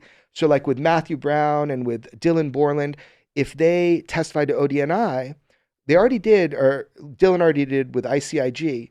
I figured it would give them another layer of protection. They're doing the right thing, right? So Do you tell them don't go into a skiff? I don't tell them what to do. I tell them what the environment is. They wanted to give testimony. They wanted to take these steps to do the right thing. So it just becomes such a briar patch with these agencies and people and false friendships. You really can't make a lot of new friends. Like I've learned that, and I have to do like background on anybody that's really coming into my life. Mm-hmm. And it's a very weird thing. I just thought I was doing journalism on UFOs, but then seeing all of this and the value system of some of the stuff that George and I have put out, we know that it's right on the cutting edge of, you got to do it right. You can't mess up. Anyway, so that was the first thing about government intervention. But the other thing you asked, what did you just ask? Well, Matthew Brown, but also how the movie came to be. Right. So the movie was the kid Michael. I was like, Michael saw that there's a lot of little vignettes that I did, but I had never really put out full things on the footage. How did you find him? How'd you guys? He called and left a voice message in an email, which is what I asked people to do because I just can't read all the emails. And so he was smart. Like he did it the way I asked. But I get, probably like you, a lot of people want to help all the time, but you can't trust people. How do you trust somebody coming into this? There has to be some sort of legacy of trust. But I was like dying, dude. I was like working my butt off. I was filming, editing, weaponized. I'm a horrible editor. Like, I can't do it as fast as other people. This kid's right out of AFI. He's super slick, got a great eye. He's slick. Yeah. And my wife's like, you need help. You need help. You can't, this is not sustainable. You're working 24/7 on just this reporting with George. You need help. So I called him back. Such a nice kid. Then I immediately regretted it. Pit in my stomach. Like, I can't let somebody in my life I don't know. Some of this stuff is sensitive. But he came on to be a producer and editor, and he produces all the Weaponized. So it was like over the course of like a year plus, got to know him and his family, realized that, he's kind of like me. Like, he just wants to know as much as he can and thinks it's important. So That's interesting that you really didn't trust him at first. Oh, hell no. I can't, man. I No, can't. you I've been can't. burned a lot. Sure. So, people would love to control mine and George's reporting. Oh, yeah. They would love to do that. And we have evaded that somehow, to date. So the kid, says, well, I know you have a lot of footage you never put out. Can I look through it? And I'm like, okay, I've got this huge drive. It's an insurmountable amount of footage. He goes, oh, look, there's like a bunch of movies in there. So the whole idea for him was he was going to go through my, 12, 15 years of footage, longer than that.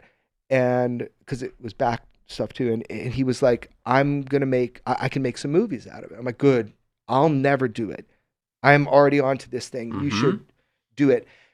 Then he started actually seeing and hearing the interference, like, cause he'd be on Weaponized producing stuff. I'd show him some video or some calls just to inform him of the stakes of some of it.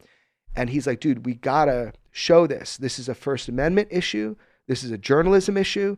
There's no reason why journalists like you and George should have this much, these many people during a time of war, badge contacts, sitting down where agencies are like, watch what you're doing, or, hey, we're doing this UFO program, and we just want to get a lay of the land. And George is patriotic too, right? So there's a part of us that really wants the good guys inside of these agencies, and they are trying to figure it out. Some of them are trying to figure it out because they don't have access to the information like other agencies. So like with Congress, where we can help, we help. And so that's where the line changes from journalism to like activism. Like I'm definitely setting up hearings. Like they'll call me like red hotline phone. We don't have a hearing. Do you know any whistleblowers? I'm like, that are willing to talk. So I've kind of become a liaison between people that have something to say and with, Congress, but then also with agencies. Let me explain that before people go crazy, right? If you're Department of Justice, and so FBI, and you hear that there are these swarms and these flyovers on critical infrastructure, and you are getting blocked out from that information by DOE, as an example, then let's say I get a call from somebody who has access to the Honeywell security systems, and they're like, there is a pyramid that lifted up out of this body of water and came over the base, and we have nowhere to send it. We don't know what to do. We see in the media that the DOJ isn't getting this footage. And I'm like, okay, look, I have some people in DOJ that I know are running a UFO program. I know you can trust them, that there won't be repercussions. It is lawfully what they're asking for. Would you like to talk to these people who I do trust? And both parties say yes, and then I can like link them together. So that kind of goes beyond journalism to where I'm just trying to I'm trying to do the right thing. Right. I'm relieved to hear that there's good guys in the system. There are. I don't know who's running things. It's clearly not Congress or the president. Right. And they don't know either. So to give you an example, with this Honeywell footage, once I made that connection between like security folks and with the Department of Justice, before they could have a meetup, that footage of that object that came up out of the water, that's what they said. And like, why would you do this whole thing as a ruse? Like they're putting a lot on the line to make, it got confiscated is the best way to say it, like out of that system. But there's a demarcation of who now owns it solely. And that's DOE. Department of Energy. So and that is outside apparently the scope of some of the DOJ stuff. Yep. So because of national security stuff. So you just see that kind of thing happen. So that's been kind of the dance I've been doing, is trying to get whistleblowers to come to me from the embryonic stage, vetting them, making sure they're not just messing with me, to the point where I'll put them in front of the national security people of Congress, where they have to go through this grueling process in order to testify. So that's what I've been doing over a number of years. You know? How did that pyramid footage, how did they flag that? How did they even know that was happening? I don't know. I'm not like really in depth with those systems. I just know that they had, so a bunch of these security people had access to it for a good duration of time, enough to call Batman and, you know, tell me about it, right? I mean, who do you call with that kind of thing when you're seeing it? What do you write, like a thing, this isn't going to DOJ like they've asked? I don't know. So then what happened is, all I know is that when they ended up going for it, it was whatever, taken or shut down by DOE. So only DOE has access to it. It's so hard because these are all people with clearance and careers, Right. and there's the Espionage Act, and you know they're getting knocks on the door saying you're going to be hung as a traitor. Well, so there's both badged contact and unbadged contact. So there's official and unofficial questioning of people. I'll give you a concrete example because we're talking real outer space right now with this. I want people to understand it. Okay, so George and I obtained and released a piece of footage called Syria 2021 UAP. When we obtained that, we assessed it. We did background. We found out over a good amount of time, couple years, that is a piece of footage designated UAP by our intelligence agencies, that in fact, it was part of a collection process on UAP, like it's in a special area. We knew we had a real video that they designated UAP. What department? Well, that gets murky because I don't know ownership at that time, like who has ownership of it. I was just curious. Yeah, it was. Well, it's FLIR footage. It's out. It's out in the wild now. Oh, it's legit. Yeah, I believe it is legit in that it does demonstrate instantaneous acceleration. But to give you an example, those title cards you see are replicated, but they're word for word what's in the actual thing. So what you're seeing is an analysis by the intelligence agencies of a UAP, an unknown, that appears to be demonstrating instantaneous movement. Now, people have tried to argue it. I'm not like a perfect expert with this stuff, but there are people smarter than me that have done it online. You can see it shoots off visibly. First, if you're looking at it, it goes a little bit, when it gets a weapons grade lock, it goes a little bit to the left, and then it shoots to the right. And how you know it's shooting to the right is the ground keeps going down as the thing moves to the right. So it's not like an artifact of the lens. Right. You're tracking the ground and the thing goes to the right. All I can say is our intelligence agencies They did an extensive analysis, not just on that one sensor, and they determined that that was a UAP. It looks like a mushroom if you're looking at the thermal signature, and that it did demonstrate one of the 5 observables of UFOs. So George and I thought, okay, this is a public interest.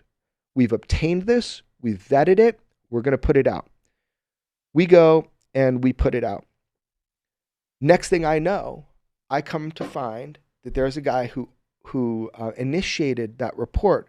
His name is Logan Lenville, right? He's one of these guys that talks. He used to be on the UAP task force. So he got calls, both official and unofficial, meaning like a badge contact where they're like, what's going on with this? How did they get this? He says, I have no idea. They must have good sources. We did not get that from him, but he was getting like a false target painted on him or something. So our response was, we're going to have him on Weaponized because I know the guy. Wow. So anybody I know becomes a false target for things that George and I obtained. Anybody George knows, right? So we want to get right. Like, we would never, we're good. I hope we're good journalists and we don't put, sources and witnesses at risk. So we had the guy Logan on the show, and, he told us, he said in the thing that he had both official and unofficial contact. We made it really clear. Well, we didn't get it from Logan, so there you go. But the fact that they're trying to squeeze him and even ask him, what are they going to put out next? Where did they get that? He goes, I don't know. He did once ask me though, like, in a private conversation, like, who are your sources, all this stuff. I go, are you kidding me? Right. Like, are you kidding me? So I said on the show, if I had answered you, right, you were active, like wouldn't you have had to write that up and basically, and he goes, yeah, I would. Yeah. So everybody's like a coin, right? There's 2 sides to them at least. Coins have 3 sides. The truth is always so the combination of the 2 sides is who people are. You can work in intelligence. You can be working in this field. You can be my friend, but I always know, who I'm dealing with. There is this, and I totally understand it, is that your job is to do your job.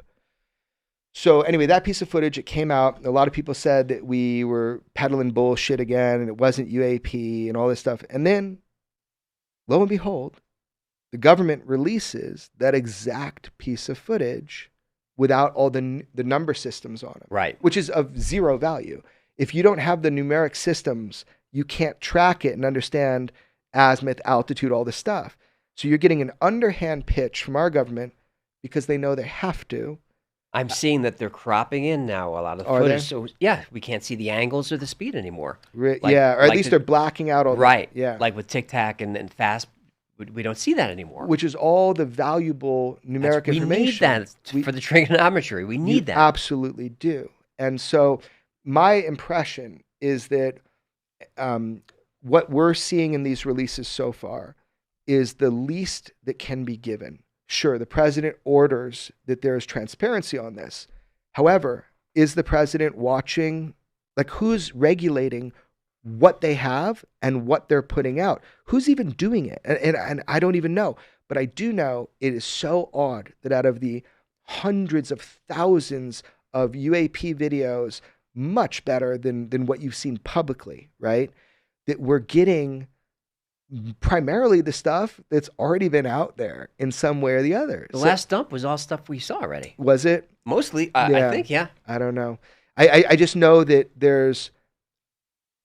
it is so ironic out of hundreds of thousands of videos that would show UAP, that are designated UAP, that show the 5 observables, some of them, that we're just getting mainly the ones that have already come out as if they're new, Yep. And so I don't know what to think anymore. I don't know who's watching the people that are deciding what to put out in each agency. And by the way, it's all coming through probably Arrow, it has a lot of say in it, which we know they've been totally disingenuous with the American public. Yep. They've demeaned and demoted and tried to harm whistleblowers all along the way. Sure. Maybe they're different now, new management, but man, their job is to keep secrets. So I don't know what's going to happen, but I do know that if they don't start talking about biologics and reverse engineering, you have people like David Grush that are out there saying, I have direct knowledge of those. It was my job to find out.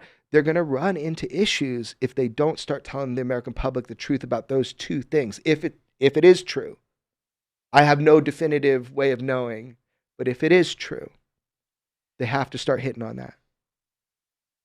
I've noticed that the narrative, the lexicon has changed from UFO to UAP, from aliens to biologics, non-human intelligence. And you use that lexicon as well. Mm-hmm. I hate it. I like UFOs. I do too. Yeah. Why do you use that? Yeah, so that I think very smart. Why people are using that. There's two reasons. Start with UFO.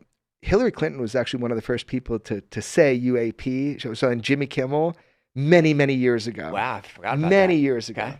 right? And because internally, what they realized is that the UAP issue is all domain. It's space, it's air, it's sea. That term not only is stigmatized, UFO, unidentified flying object, it doesn't describe the USOs, the underwater. Right. It doesn't describe things that go through all mediums. So they say all domain. Like, how do we call it all domain? And they're like, well, UAP, unidentified anomalous phenomena. It used to be aerial. Yes. Anomalous phenomena. So they're like refining the language. It is better. It's got less stigma. So like major publications, they don't feel silly, doing UAP. Because that worked. It did. That scam worked. It did work. It did work. And that was our government trying to make it a laugh factory. Yes. That's historic fact. So it did work. So I kind of like, I'm of two minds of it. I hate it. Like, I love UFO. Come on, let's just call them UFOs. But it is a much more articulated and thoughtful term. NHI, I think, is actually really smart. Because not just because the word alien is, has a stigma as well, because anything's going to be alien with the artificial intelligence the way that it is right now. We know for a fact that there is a technological aspect to intelligence, like that if we can build this non-human intelligence, it's a better term that I think doesn't create the stigma and is more encompassing. Non-human intelligence, because these things that are flying around, we don't know. Some of them, they look like they got beings on them, but these could be cybernetic organisms, printed flesh that all work off of a hive mind of artificial. I mean, you've heard those stories where they come in contact. It looks like an alien, but you get close, it's more like a robot, and it's like AI or something. So trippy. I never met one. But I haven't either. Yeah. So those, I think that's the terminology difference. So we're allowed to use it. I don't want to play into the hands. Right. Because your idea is that we're being indoctrinated into a certain lexicon, they call it. Like, Yes. And look, we might be. I don't know. Ultimately with this, it's so forward moving. But I can tell you the parts, the mechanics behind it are not orchestrated. Like, we have fought tooth and nail to get every single piece out. There isn't like some group of people like the David Grush and Elizondos, and they're not working together on this. Like, if you knew them as people, you've seen what have happened in their lives, you know their families. This is not, unfortunately, some coordinated disclosure. I don't believe that. And I told you, I've been naive before, but I don't think I'm naive now on it. I think that we're in a different environment. And I think we're saying things out loud we didn't before. I think our technologies have gotten better to the point where pilots, it can't be ignored what they're seeing and what they're recording now. And that started with the Fravor incident. Yes. Yeah. So I just feel like, or popularly it started the Fravor incident. So I just think we're living in a different time, and they're playing catch up and having to admit certain things. But I don't know that the language is really being weaponized against us. I just think they're better terms. Biologics, because it's like, we don't know. Are they printed machines? We don't know. I don't know. Maybe there's people that do. There's people who do. Who know? I would suspect some stuff. In the movie there's an interesting tension where it's one scene you're on the phone with Lazar, and he's telling you to stop. Yeah. He's saying stop pushing, and then you're on a Zoom call with Fravor, and he's saying, if release it all, send them to jail, do it. Yeah. So you have material that would put powerful people in jail. Not just material, like I have documented a lot of the interference, throughout my life. And I have been I've given it to my lawyer. And so a lot of stuff happens behind the scenes. So a third party does have that. Oh yeah. Your attorney has that. Yeah. I'm not talking just like files, like images. I'm talking like when there has been interference on journalists and attempts at entrapment, which apparently are legal. I wanted the legal process to know about some of this. When you had Odie and I run a 9-month thing that was disingenuous, I think that should be public. Yes. Right. Because and we'll see how much of that becomes public. So a lot happens behind the scenes. Not everything is about journalism and to be reported on. A lot of this is like personal life stuff. That was a very hard time in my life. So I'll give you a concrete example. My family had to meet with an agency because of a verified, actionable threat to my family. That's as far as I want to go, but like to my family, right? That's that's unacceptable. They're telling me about the threat. And there are implications of who was behind that threat. That is a horrible thing for your family to have to go through. That changed the dynamic of how my family has to operate because of that. And it's not just like somebody whispering it to you or you get some email. This is a federal agency giving my family safety protocols. Not cool. No. Not cool. So that was like a very hard time for me. So did that cool down? Yeah, I feel like I've done everything in my self-defense as possible, which is making sure that it is known within federal circles. Like all of it's documented. And so I feel like as a private thing, that is something the movie showed because he turned the camera around, wanted to show the interference we were getting. Because to Michael, the biggest proof about UFOs, he always says, is during wartime, he saw the meetings. Like, so during wartime, you've got all these federal agents on you and George. It just doesn't make financial sense. You have terrorists coming to the country. You can't even put one federal agent on, right? So that was the biggest proof for him. Hey, something's up. So he turned that camera around instead of making a movie about all these UFO things and says, this is an element of protection for you and your family. Yes. That's what he told me. It is. And I bought into that. And I think it did to a degree because it's film. Not everything's in the movie, So when you're talking about the movie, Lazar really was talking me off the ledge. He was saying, look, I always said that we should admit this is real, that there are craft made by what seem to be non-humans, that they have a technology that we can't replicate, we can't duplicate. But he says, that's where I say it should stop. Just acknowledge it and move on. Right. That was Lazar's, what he's saying to me in the movie. And I'm like, yeah, but dude, I've come to this point where I have to follow through with, with journalism, with George. Like you see us make a decision in that hotel room, but you have to understand that was a long time ago. We've been doing it. We've been putting out, like people forget, I put out with George the Air Force disc. Guess what? Our government also just put that out. Yeah, they did. Yeah, it's funny. So we show some clips in the film of some footage.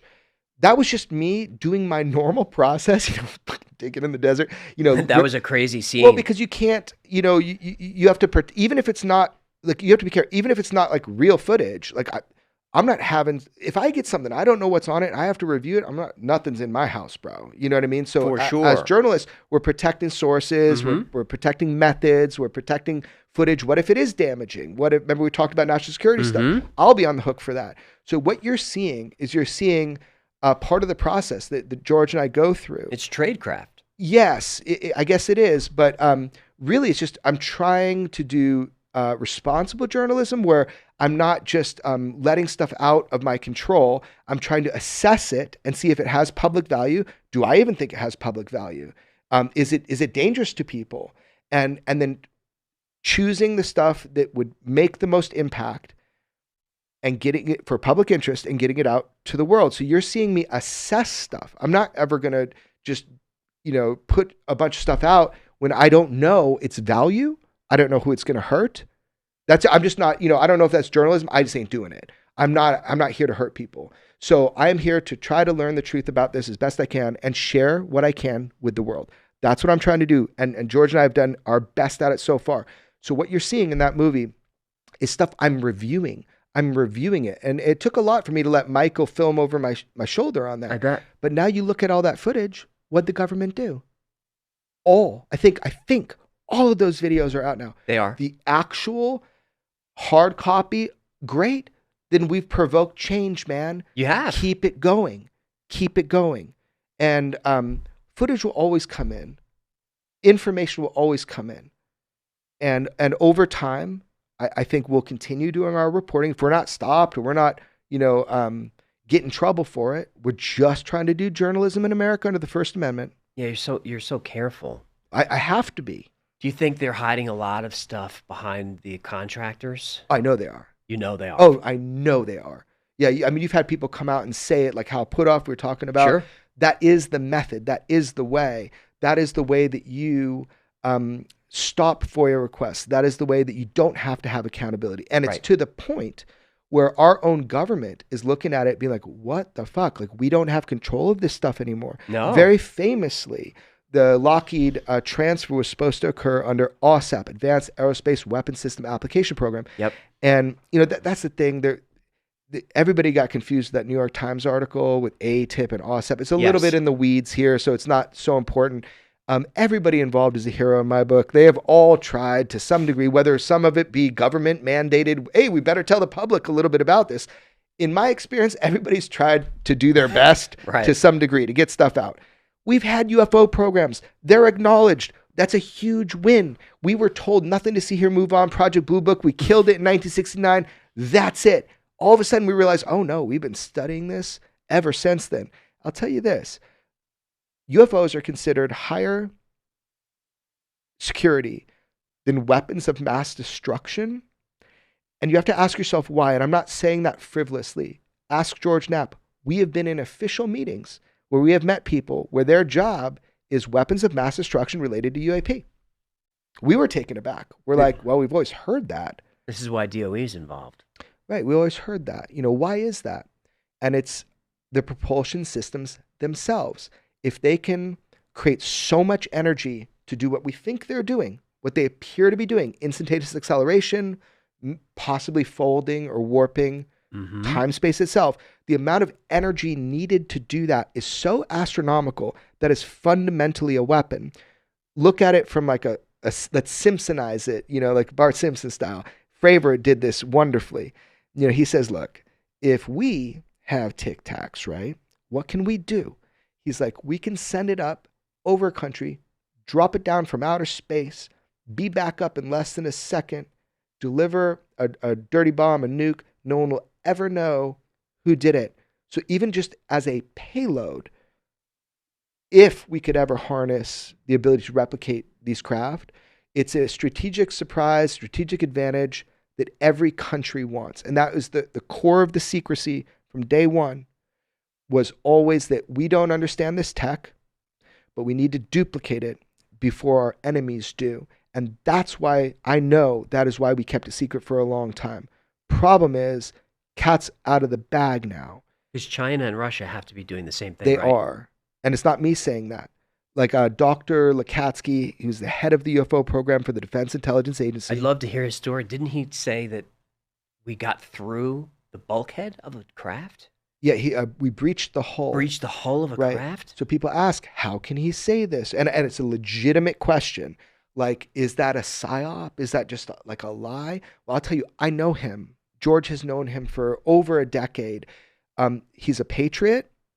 He is the exact kind of person that you would want in a role in our intelligence agencies, because he does not break from the fold.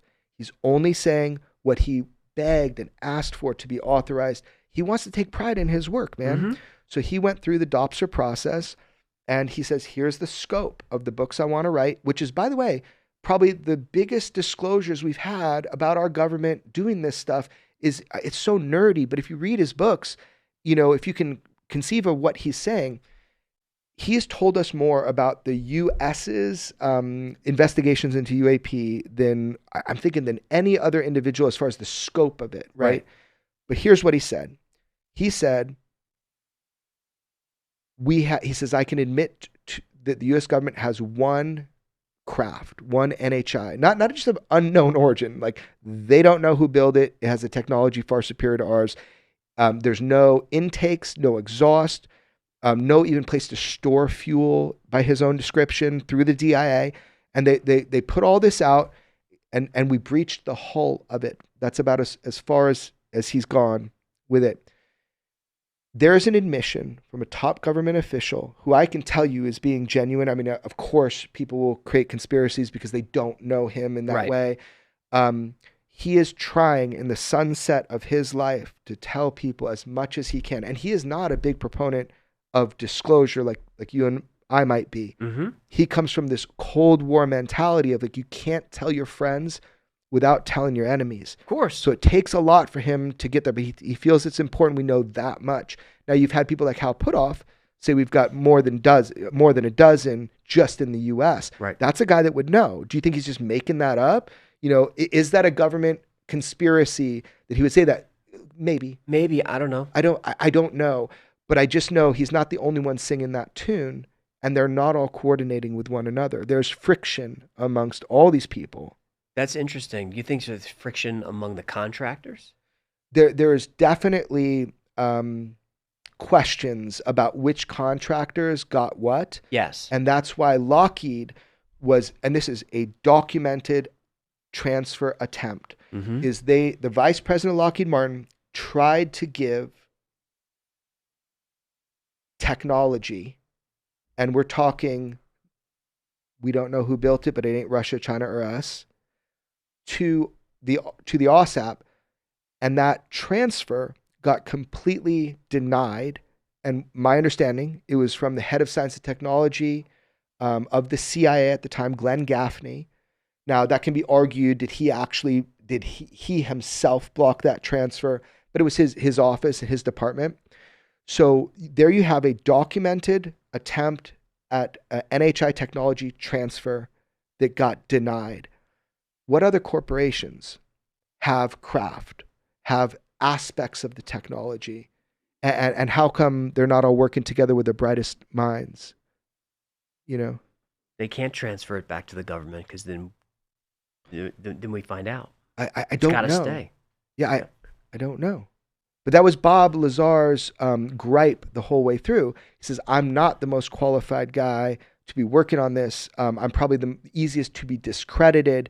It was like a show and tell. He barely got to work there on that stuff. They were looking for a change, man. They were looking for any left-handed, outside of the box kind of thinker to come in and try something that hadn't been tried before because they've been stalled a bunch of times. They've made progress, I hear, a little bit over time, but the throttle is the material science. To the best of my knowledge, the throttle is the material science. We can't replicate the alloys and the skins and even the systems themselves or the fuel sources is how I understand it.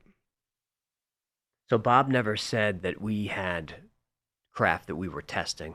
No, he did. He said he saw a low performance test, but there's so many holes in that he acknowledges. Like, to give you an example, they displayed to him that they were in communication with the pilot through a radio.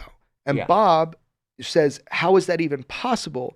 Because if you have a bubble of space-time or gravitation, right, you're not radio waves going to get in and out of that. No. So apparently, according to his understanding, they did these low performance tests because they had ripped out one of the reactors or something. You ever heard about this? It's so crazy. So that's why they were doing these low performance tests. Now you'd push that off and you'd be like, okay, cool story, bro. Except he brought people out on multiple Wednesday nights, and I have talked to all of them that went out there, right, to see a disc flying over the mountains. And they saw it. Yeah, and he did not win awards for taking people out there, I'll tell you that. Like, they were pissed. So the truth falls somewhere in there that we definitely have craft, and we definitely have been exploiting them for what they call derivative technologies. That I am 100% on. I have personally, all this time, I've gotten to the point where that's not for me a question mark anymore. The question mark for me is how far have we gotten? What is the limiting factor? Can we replicate any of this technology, like the triangles people talk about? They were doing sorties on a base with one of these triangles with a guy that didn't testify, but we had him on weaponized, Daniel Gockerell. Mm-hmm. So he saw us doing sorties with one of these gigantic triangles around a military base. So we have something from that technology. But What do you think about the legends, the stories about fiber optics coming from craft? yeah, Phil Corso is really the root of that, He is, right? but I feel like I debunked a lot of his story. Yeah. Oh, totally. But you think there is some derivative technology? I really don't know. If I Damn listen to, I know, I'm sorry. If I listen to one, individual that I respect, most likely we have figured out a lot of the alloys, like what they're composed of, Right. but that we still can't replicate them with perfect atomic layering. And that's the throttle on it. I talked to somebody else who is in a position to know, and they're like, they're not ours. I'm like, well, what do you mean they're not ours? They're just not ours. Well, who's piloting them? So I get different messages, and I just don't know the answer to them. I know. Yeah, it seems to all come down to the material science that we're just not there yet. That is my best guess, and I know that we will get there someday. The bigger questions are we being helped? Because if you've been paying attention, a lot of these aren't crashes. They're almost like discarded things. It's like you throwing an iPhone into a cage and just saying, see what you can do with this. They've been called gifts in some Right. stories. Some people call them that. Offerings, gifts. So who's the intelligence behind them? Is That- it us from the future? Is it aliens from another planet? Yeah. What is it? Who are they? Yeah, I mean, if we're there in the conversation, right? Because we just got to the point in our society where UFOs are real, Yes. and I think we're solidly there. We're solid. Okay, so that's a huge achievement. Can we do a It victory lap? is. Like, people have been seeing them forever, so now we know. Okay, thanks, Daddy. You just Mhm. told us they're real. So It took 70 years, though. right, It would have right. been nice to know, in the 50s when they were working on anti-gravity, then suddenly... But they were worried about it, right? So I think back then they were worried about other really hostile nations. Of course. Right. So I'm not making excuses for it. I'm just saying I understand why the campaigns were of dismissal and denial. Where now, at least we've made it there that, okay, UFOs are real. But what are UFOs? Are they just craft? Or are they like hard metal craft? That's definitely part of it. Mm-hmm. But what are these intelligent plasmoids people are talking about? I These was going to ask you, what are these orbs, These spheres orbs, that yeah. are spiritual that we're seeing Yeah. now? So you call them spiritual. I don't know. I'm not inclined to call them spiritual. I can just go off reports, but I mean, if you want me to theorize, man, it's like Yeah. if you're bending space and time and you've got, some machine that can do that, I don't know what that looks like optically. We might just be seeing like a tip of an iceberg above the water. There might be something much bigger behind that. And people seem to have this understanding that there's a consciousness element Yes. with especially these orbs, these lights in the sky. I can't deny that. The reports all show that. I don't know what that means. Is that just egocentrism where you're like, I'm calling in I don't think anybody's calling in anything. I think these things are always there. And then at times you can perceive them. Because they say they're summoners. I'm like, you ain't summoning shit, man. Like, I don't believe you are. I think that there's a perforated boundary of reality and you are perceiving it. Chris Bledsoe can do some wild stuff, man. I hear about that. And I've met a lot of these guys. Yeah. Have you seen something with them? I haven't, but Gino has. Yeah. You followed Jack Vallet's early work from the 70s? To a degree, Jacques Vallée. Yeah. Fucking Jacques Vallée. It's fucking Jacques Vallée. Yeah. So he talks about we'll perceive these UFOs wherever we are in the culture. Yeah. So in the 50s and 60s, it's a flying saucer. In the 70s and 80s, it's something else. Now it's a spiritual orb because that's kind of where the zeitgeist is going. Yeah, I don't know if I fully buy that. Like, I used to think that UFOs were like flying saucers. Like, Yes. that's all I knew. And but you Yes. look at history, there's always been the variety pack. There's always been orbs, the Foo Fighters. There's always been cylinders, triangles, pyramids. All the shit John Lear said. All the shit John Lear Yeah. fucking still bothers me to this day. Yeah. If he's right about people on the sun, I am just giving up, That's crazy. But yeah, I mean, look, I think the bottom line of it for me is I don't have any special knowledge that other people don't have. I've got special questions. Like I've gotten to the point where I know the right questions to ask when I'm in the presence of people that might have been working on some of this. Jock Valet one time came out to my ranch, and this lasting impression I have of him was like the sun was going down and we had just driven out to this like, raw acreage I had. And I'm like, hey man, just tell me, what do you know for sure about UFOs? And he says, what I know for sure is you have better questions than I ever had at a young age. And you got to like keep asking him, because it was like, he feels it's progressed so much. And here's what I will say though about UFOs is that I truly believe that, so like back in the day, the ancient Greeks thought that stars were, about this hummingbirds plucked holes in the firmament, right? Yep. And now we know about galaxies and we know about the universe is maybe expanding or whatever. We know about suns and exoplanets. So that difference between being the ancient Greek and thinking hummingbirds going up there and pecking out the firmament to what we know about galaxies, I really hope the UFO thing is going to be as big a conceptual shift for us. Like, I don't think it's just craft from other planets. I think that there is so much more to this mystery that we're not even asking the right questions.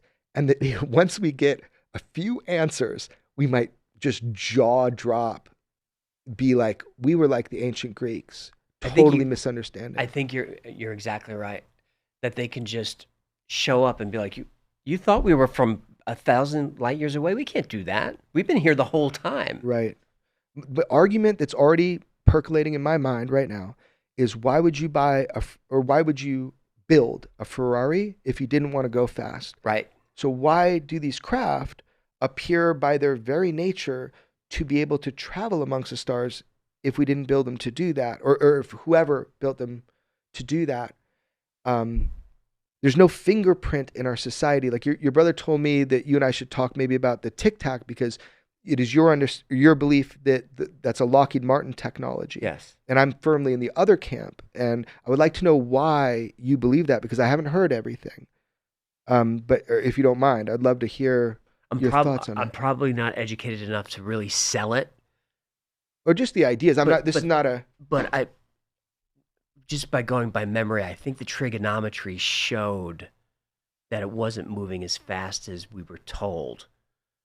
But I don't want to go on record as being totally skeptical. Right. No, I've heard it a lot. But I'd rather hear your take. Sure. Well, I'll tell you why that dissolved for me very quickly. First of all, it was a very depressing day for me. I used to think that we had total control of these things. I used to think, oh man, we really done it. American ingenuity. You really did? I did. Early on, I had this idea of reverse engineered craft. Yeah. That we just have been hiding this shit and that we have made gigantic headway. And that there's some, within the government, there were some outsourced contractors that really did it. And I was very sad the day when that was taken away from me, that idea. Why? Because if they had anti-gravity and this unlimited energy, they need to share that. Mm-hmm. Exactly. That'd be bullshit if they're not sharing that. Okay. Oh, I see what you're saying. Yeah, like that would be bullshit. Yeah. And it would slowly completely change the world, that we would have to build different infrastructure. I don't think it would happen overnight. No, but we wouldn't have war anymore. Yeah, right. With free energy? Yeah, that would be the hope, right? That'd be the hope. Yeah. We'd still have a war, but still. Yeah, but it'd be the hope. And so now I see your point of view there, and yeah, absolutely, it'd be complete bullshit. But there was this part of me that it was just, at least it explained it, Yes. And then I was in a situation where, which I don't, for a person, I don't want to get too much into it, but I was satisfied with the idea from people that know that if it's big, it's silent, it is not ours. that we don't have that tech. And it kind of made me sad because I thought, how cool if we did. Maybe it would percolate out. Maybe the world would get better from that. Then talking to more and more people involved in these programs, I've been pretty high up on the food chain, dude. And I always get to that stopping point. Don't kick a sleeping dog. I think that's why he named the movie Sleeping Dog. Yeah. Because I've been told that like a ton. It's like they practice that line, like don't go too far with it. That's kind of scary. Yeah. And I don't know what they're afraid of. It's like the boogie monster. It's like something in the closet. What would be so bad about us knowing about the nature of reality itself, that maybe we're not alone in the universe? Maybe we're not the most advanced technological civilization. Like, what is the big fucking fear that people have of knowing about the natural world? I know great white sharks exist. That's why I don't jump in the ocean that much, but at least I know. Same. Yeah, at least I know. Well, what do you think happens to just a normal person if disclosure happens? I'm a teacher. I wake up in the morning. How is life different? Well, what do you think? I mean, do you think I think a lot disclosure of people has happened a little bit, right? I think so. I'm very distrustful of the government. Very, very, Yeah. very much so.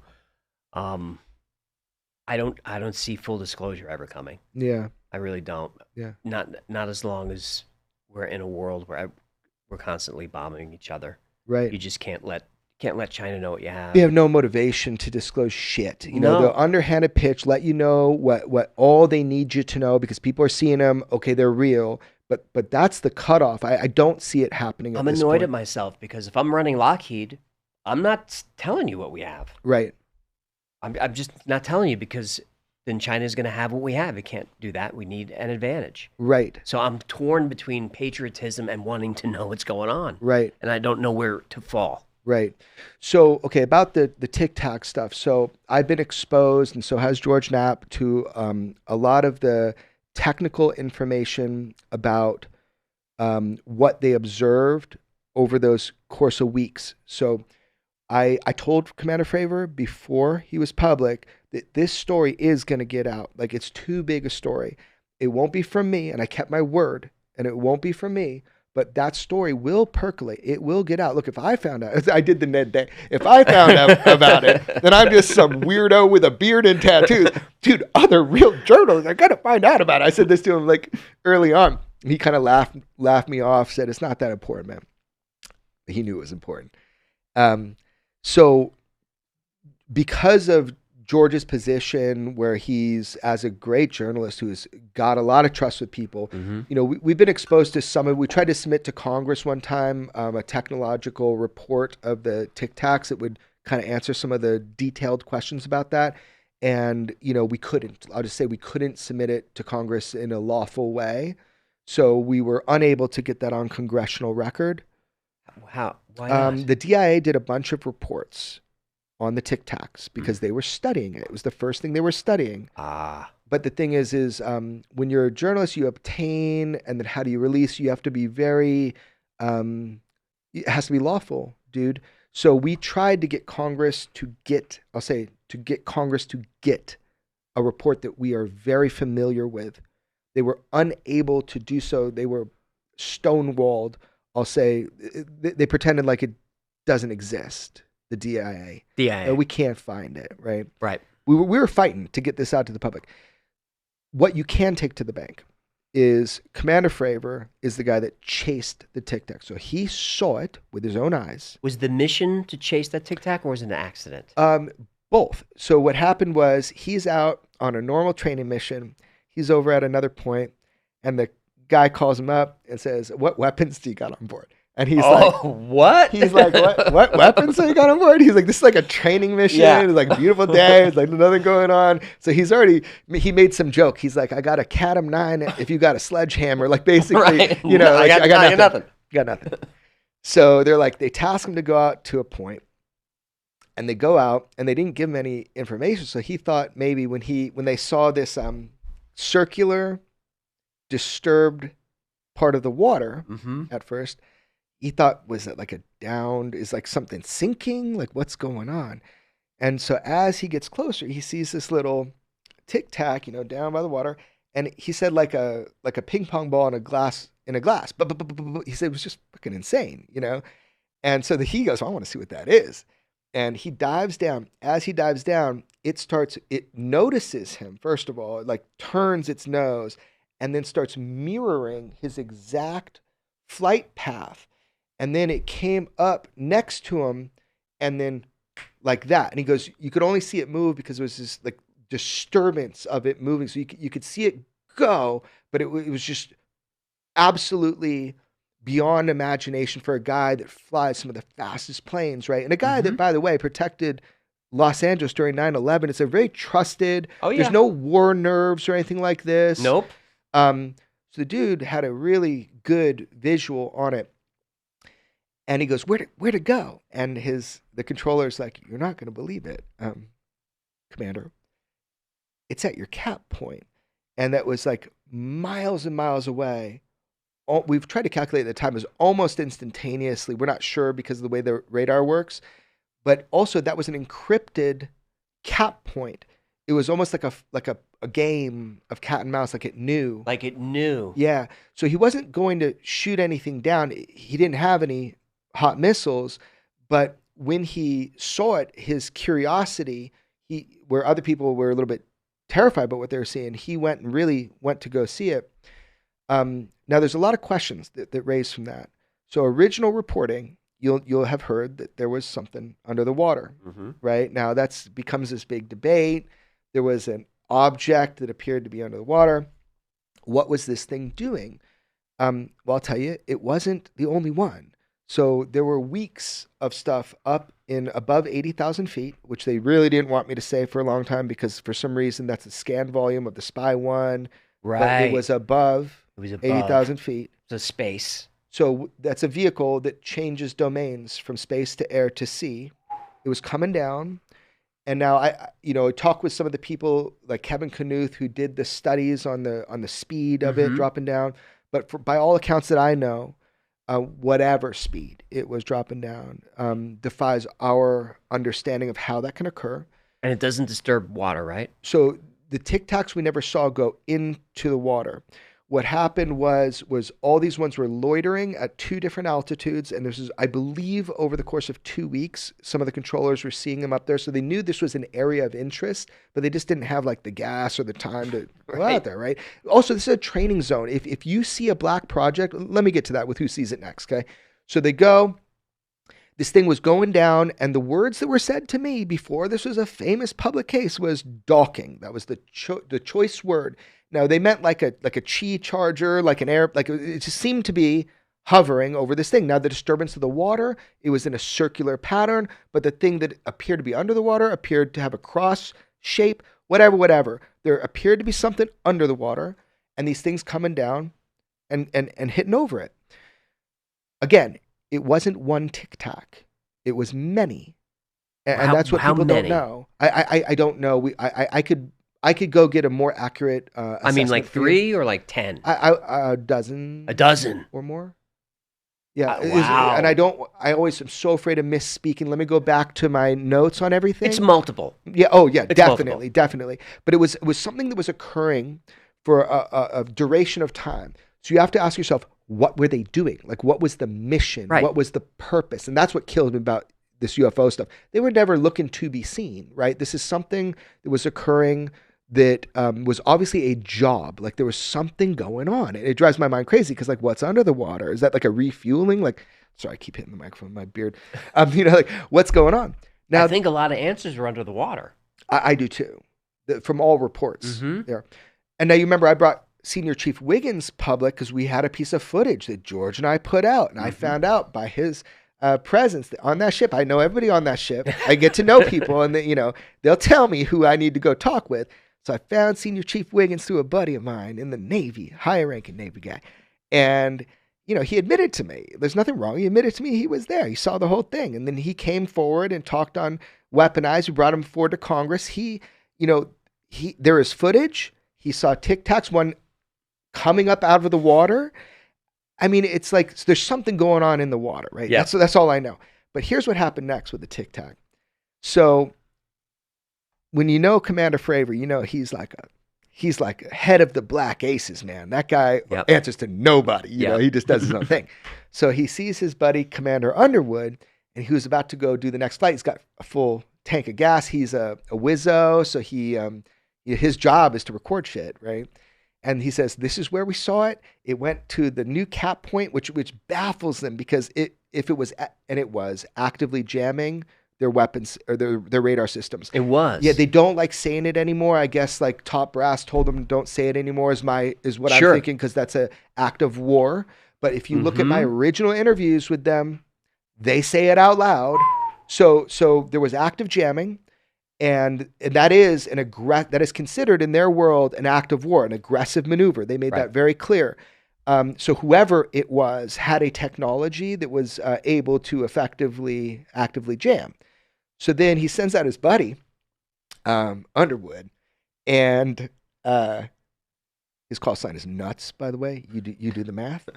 So and David Sex Fravor, by the way, is his call sign. It is? So yeah, come on, these Navy guys, man. Sex Fravor and Nuts, man.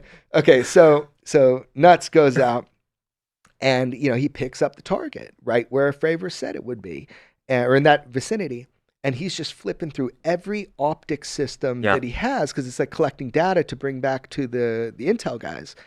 So he does all that, and why we know it as the Tic Tac is because he comes back for debrief. And they go, so what did it look like? What's going on? They put it up on this big screen, and he has to say something.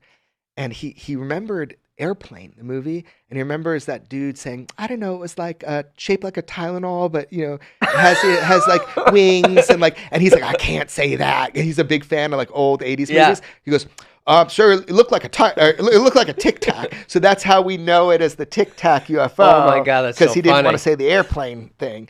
So anyway, so he comes back. And he does all that, and it baffles them, man. This footage kind of went around in little circles for a while. I'd always heard about it, but it was, without soliciting, I don't know how you get it, right? Because none of these guys, but it was kind of showing up in these little groups of people.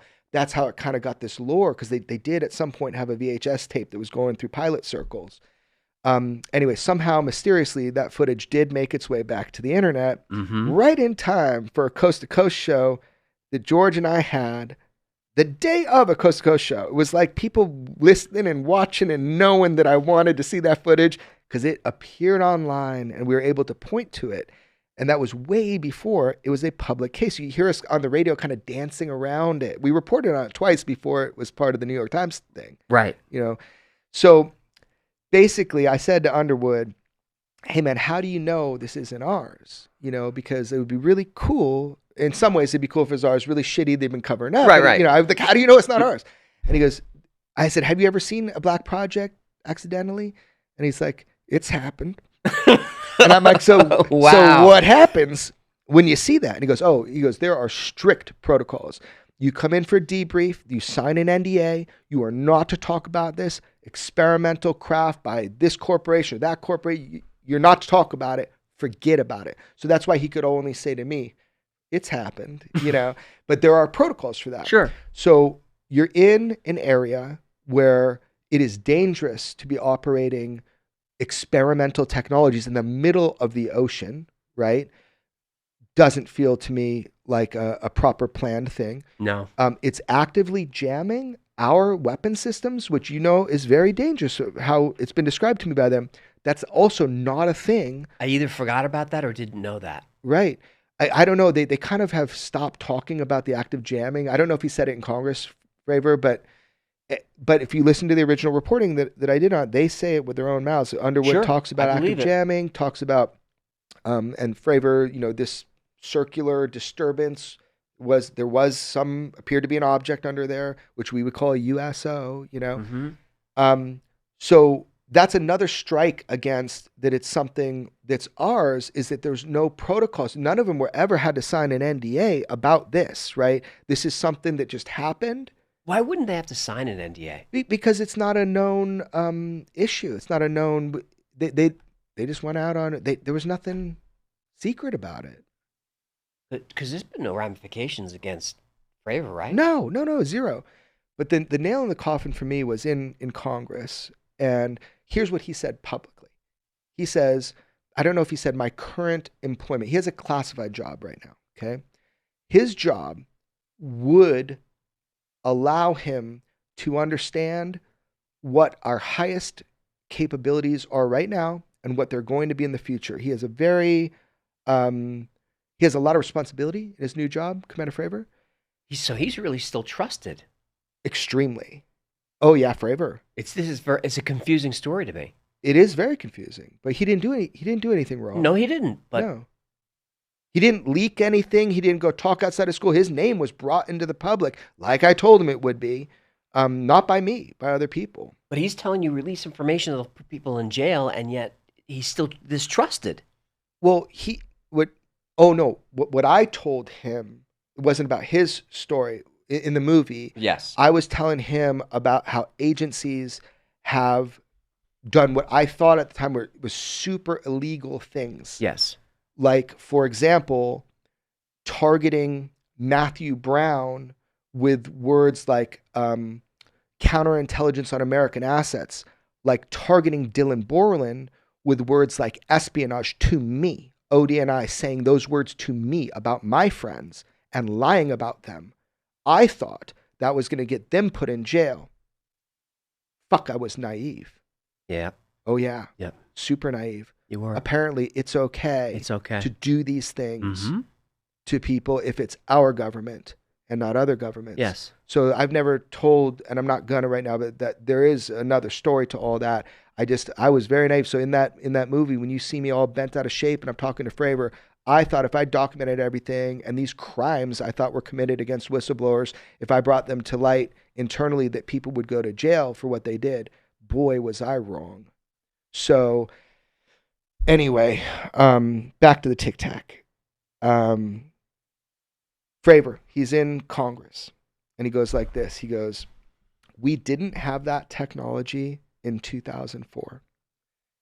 We do not have that technology in 2024, whatever it was when he testified." He goes, "We're not even conceiving to work on that technology for 50 years." You know, he's like, it's just like, it wasn't ours in 2004. It wasn't a private contract. So that's another kind of nail in the coffin that whatever it was outside of our purview. So I'm there. That's where I'm at right now. But I am always open to learning new information, and having gotten it wrong, I'll be the first to raise my hand and say I got it wrong. Same. But they have excluded. I mean, I've met with, I'll say George and I have met with a federal agency in an official badged meeting with a number of people at the table. And it was conveyed to us that we have excluded Russia and China from being fabricators of the Tic Tac as well. And one more thing. In 2019, George Knapp and I reported on a swarming of 10 Navy warships in 2019 off the coast of California, where there was multi-types of footage that we obtained and released. It was thermal, so the black and white from the USS Omaha. Mm-hmm. It was the green, so you say night vision, through a PVS-14, which does not have a bokeh triangle-shaped lens. I have one myself. The camera itself, then they moved the goalpost, and they're like, the camera itself had a triangular-shaped lens. Nonsense. I know the people that were involved in that. That's okay. Pyramid in triangle by angle of observation, pyramid in shape. I didn't make that up. That's in their own documentation. George and I put out a couple slides that talk about triangle by angle of observation. Internally, they have more sensors than you're seeing little glimpses of. Sure. So they believe there was pyramid in shape over, that was USS Russell. Then we had deck footage, which was very important. It looks like deck inky footage. So just a dude with an iPhone on a deck. So I was able to somehow be the receiver of many different types of footage. I got radar footage sent to me, right? So you can see multiple targets at one. I think there's 10 at one time surrounding a ship. And I put out the radar footage that was from inside the bridge, right? And it's not an easy thing to obtain, especially when you're not asking for it. Right. Okay. Then we've got the thermal footage where you see the egg-shaped object. You know, heard about that one. It's got no rotor wash, no nothing, no heat signatures coming off of it. They say splash, splash in the video. They're not saying it made a splash. They're saying that means it went under the water. Right. I'll tell you, they did deploy a submarine to try to look for it. They did. They did, and they did not find it. Hopefully, that'll be in like people like Jay Stratton's new book. And I hope he talked, because he ran a lot of that investigation. Yeah. He had people on the ships for UAPTF the day after it happened. I have met some of the federal agents who are on the ships. I've sidebarred them and tried to ask them individually, what was it? No, we know it wasn't China. We know it wasn't Russia. So what happens is, in a 100-mile radius, 2019, there's a swarm of our Navy ships, and they're doing workups for deployment, and all of a sudden, there are these acrobatics of all these things. And I've talked to kids on the ships who were just like standing out there. I told you I had deck footage that I put out, which to me, I put out last because the least visually understandable and important, but it's like inky darkness, but you see lights. Now, why was that important? Because you have thermal, you have infrared, you have radar, but boom, I've got somebody just with an iPhone. You know, you start asking around, people are like, I got my iPhone that was, I was out there on the deck with my iPhone. Okay, cool. So all of a sudden I received something like that, validate where it's from using the GPS data and the timestamps. And like basically why that's important is because these things were self-luminous. So because people tried to say, all this different stuff about what it was or wasn't, but these things were self-luminous. You could see them in that last bit of footage. So you've got 4 types of footage, one being radar. You've got all these witnesses that have testified or talked to me about it. And George, I mean, at this point, dozens and dozens and dozens of people. This was not an isolated incident. It's just the one that somehow we obtained a ton of footage of. These swarms were happening a ton. 4 or 5, maybe 6 cases that have been reported to me about this. But why this was so important, because we could provide the public with actual physical data, proof, visual evidence of it. And it was inside these government investigations. We put out a couple slides to show their analysis of it. The coup de grace for me was people said that it was the Bass Strait cargo ship that was like launching these. By the way, they're about, maybe 10 feet like that. You can tell the profile of it. They weren't small.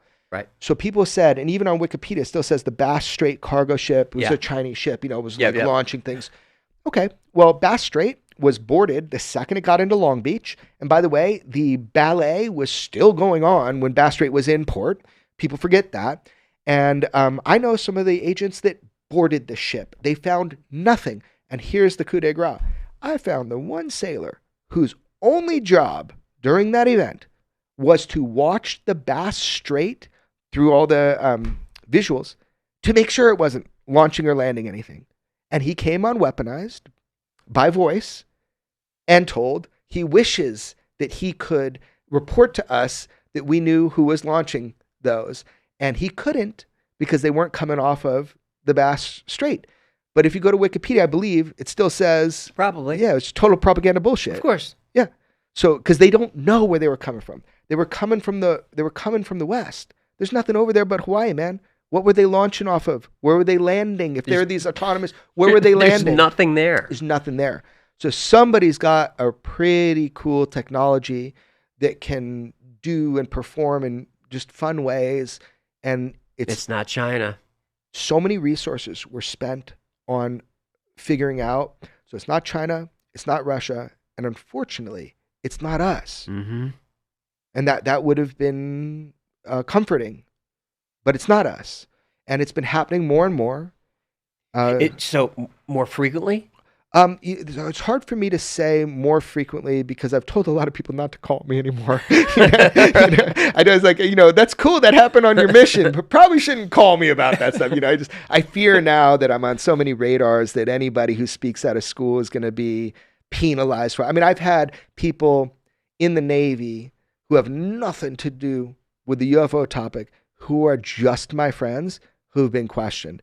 It's a horrible feeling. I would only talk to you on Signal. Well, even Signal's not private, man. But it's just, you know what I mean? It's like there have been too many false targets on people. I told you a couple of them today, like my buddy Logan, and everybody's suspect that's around me and George of like, they really want to know how stuff gets to journalists. And, if it's the end of my career, that's the one thing I will protect.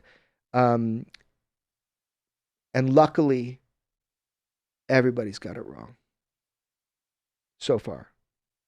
You know, Everyone's got it wrong. there've been a lot of attempts to try to close that window, and it had the reverse effect, meaning when people have been shook down or they've been like threatened, like, what do you know? It's just caused more people to come to me and George in person. And I guess that's a positive thing. It is, because you're the first line of defense. Yeah. Tell the Matthew Brown story. Smuggling him. Smuggling into Congress. him. That was fun. Yeah. But start where you made the decision. Right. How did we make Like, that? it's like a heist movie. Like, you're in a room, like, here's what we're going to do. It sounds so cool. You're going to do what? No. It's going to work. It's going to... Yeah, we did not trust each other. Me and Matt Brown. This is like the story where like we did not trust each other. Like, Really? I was sure that some guy that wants to talk with Congress is just using me to like make me look like an idiot. And he had he was trying to figure out who he could trust. He made some slip ups at the beginning, like trusting fake journalists, journalists that are really there will hurt you. People that you can't trust with your cat's name. You know what I mean? You can name them if you want to. I don't want to give attention to people know my sentiments. Yep. Look, at some point, I'll probably have to tell that whole story, and I'll do it in the right way. Right. Just basically, Matthew Brown was figuring who he could trust. Just in one or two sentences, what did Matthew find? Very little. It was very small. And he's such a patriotic dude, and he's such a thinker. But what he found was a report, or what was the like a PowerPoint, like a briefing, briefing on something they were calling Immaculate Constellation. And because he was tasked at the time with sorting and filing and cleaning up basically a digital archive, he's like, "What the fuck is this?" It's like talking about UFOs, and it's talking about us watching the Russians have a rendezvous with possibly a known, manifestation of a craft overseas. Like, it was just like, it's pretty wild. But there was there was evidence inside of that briefing, and it's not something that should, from what I understand, it's not something that should have been filed where it was filed. So he kind of like reads through it all, because you got to know what you're looking at, right? And it's fascinating. It is. And then, his job is to file it. It is. So he needs to know what's in it, right? So what really kind of stood the hairs up on his arms was, he's like, okay, this definitely shouldn't be in there. So it's about how we're watching UFOs interact with other nations, and how have passive tracking of UFOs and active tracking. And he's like, well, this is pretty crazy. And I don't know, at that point, I think David Grush had come out. So it was on everybody's radar, right? So, he's thinking, is this a trick? Is this like a test? Like, what's going on? But he quickly learned it wasn't, because he went first to his boss and then his boss's boss. And it was very nonchalant. Like, they didn't say much to him, and he didn't know, like, does he have to sign anything for having seen this? And it just got really weird for him. And he felt very uncomfortable, because he's so patriotic, and because the world was asking, Congress was asking for whistleblowers, it was asking for people, and he did not want to go public. So he sees all this UAP related stuff, but again, it's just a sliver. It was an operation, and I didn't just validate this through Matthew Brown. George and I did extensive work to figure out, is this a real program before we bit, right? And to our satisfaction, absolutely. It goes by a different name now. But it was called that at one time, and it was like they were working on this document. It was like a working document. Oh, wow. Yeah, so it was like very strange. So when Matt, ended up getting to me and George, I'm just like, dude, someone's gonna take me for a ride. Like, I had like very little trust, and he also didn't know who to trust. I guess he had a better sense because he saw our work, but getting through to Congress can be very hard, because the process, who you have to ask to get there, can really expose people. Like, what are you doing? What are you breaking from the fold? Don't you like your life? What, you want to stop working for the United States government? I mean, it could get really messy really quick. So he had done everything that he could do, but to get to certain people, senators and Congress people, at the time I was working very closely to get these hearings going. So he kind of made a good bet on me that I would be able to get him in. But I was unsure how that was going to go too. So what happened was I said, okay, I'm going in. Meet me on this day. I have been authorized to have a full camera crew. So you're just going to roll with the camera crew.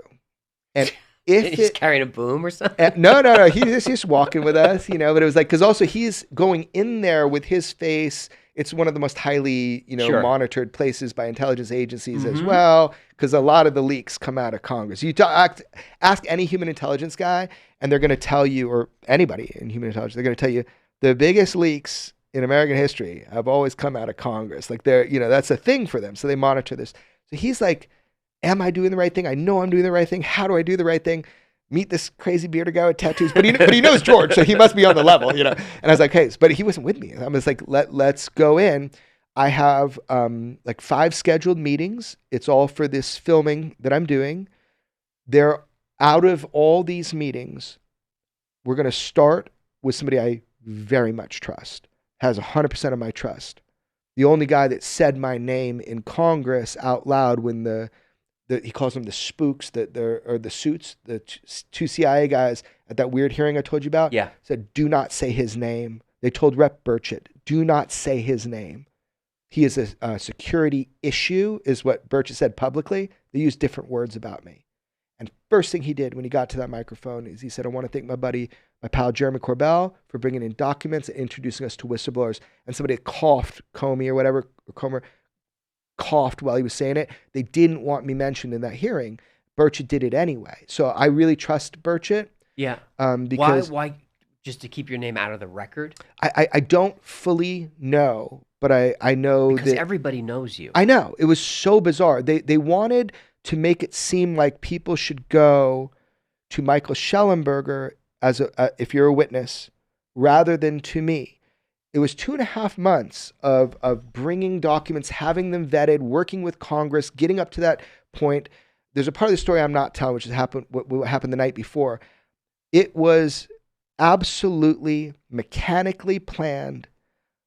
I submitted those documents the night before. I knew something was a little weird, so I actually brought those documents with me that morning. And thank God, there was a watermark. Accidentally, it was a bad printer the night before at like whatever hotel I was at, and it made this mark. I'm like, oh man, it's dirty. That's no good. Thank God. Because that's a forensic evidence. Yes. When they removed the top sheet and they started and they uploaded a blank page, you could see it was what I brought in that morning. They quickly, and I know who tore it off. I know what they said in the room because I had eyes in the room. They were trying to make sure that I was not the trusted person for whistleblowers and that other people would be. And there's a reason that they were trying to do that. And that is the big rub. And at some point, another story, another time, why that's important. I have a question about that, but I can't ask it on air. Okay. Well, after, yeah, no problem. Look, it's very dangerous if we're asking whistleblowers to come in to speak with Congress. You have to understand there are people that are very worthy of your trust, but it is a viper's pit. When I have been on the phone with the staffers, they have put national security people on the call with me. They tried to get me and George into a skiff with our best evidence. I told them I will show the world everything that I got. I want total protection in doing so. I will bring it in. We will show it. We will stream it in the hearing. And if you're skiffed, you're locked up, I think. So that's why my lawyer said. So what happened was, I was told. I said, here are the terms. George and I will come in. We know these are identified as UAP to the public. Will come hell or high water. These are coming out. Let's do it in a professional way. And we were offered to come into a skiff before. You have to show what it is that you want the public to know. And I got a call from a congressperson, and they said to me, heads up,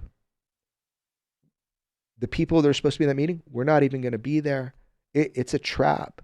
They're inviting you in because whatever you bring into that meeting, you will not be leaving with. It will be reverse classified. Correct. Yeah.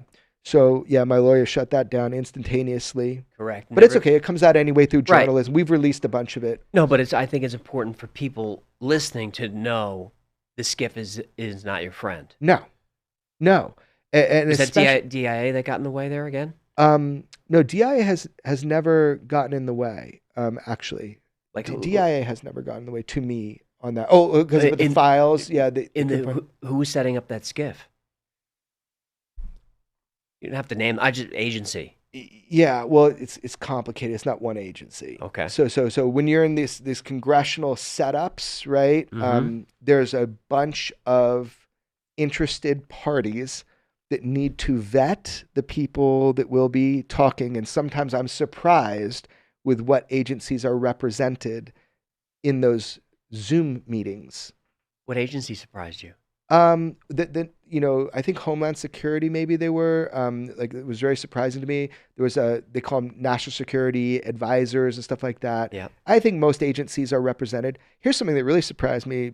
I know we were going on a story and we'll get there, but what really surprised me was when I helped set up the last hearing. Okay, so you want like 14 potential whistleblowers and you're going to cherry pick like 5 of them? Mm-hmm. I said, okay, we'll play that game again. I let everybody know this is a game and they might just be siphoning off information, but I trust some of these people. What surprised me was the one agreement that I made with the congressional group that I was working with is that Arrow gets 0 of the information because I had 0 trust for Arrow. They get 0 of this. This is absolutely confidential. Anybody that I provide you a one sheet on, that I have them come in their suit and tie and they sit there on camera to see, none of those names get passed to Arrow. 0 of them, or it's not happening. Yeah. So some of these people were reached out to by Arrow. Of course. Yeah. So, and like, it's not the Congress people's fault. Nope. It's like they said to me, we've got a leak. We've got a leak to Arrow. Like, it's not their fault, but that's how little you can trust when you start getting more and more people into the room of how they're handling it. So, but they knew, the people that I brought forward, they knew that was a potential, even like Senior Chief Wiggins, he's a single father. He's at 1 year away from his retirement. I mean, there's no good reason for him to raise his head above the parapet here, except for what he said. It's the right thing to do. Right. And my dad would be proud of me, dude. It's the right thing to do. So the problem is that he did get pressured after by Arrow directly. And this is public. We did a thing with him on stage. We talked, we got it, bring it out into the public, put it into the light.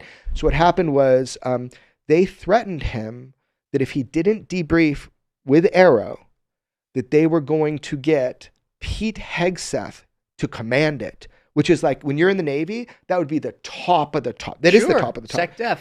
Yes. So their threat, not only, by the way, to him, to his commanding officer, was that if he doesn't, and he says, I respectfully decline.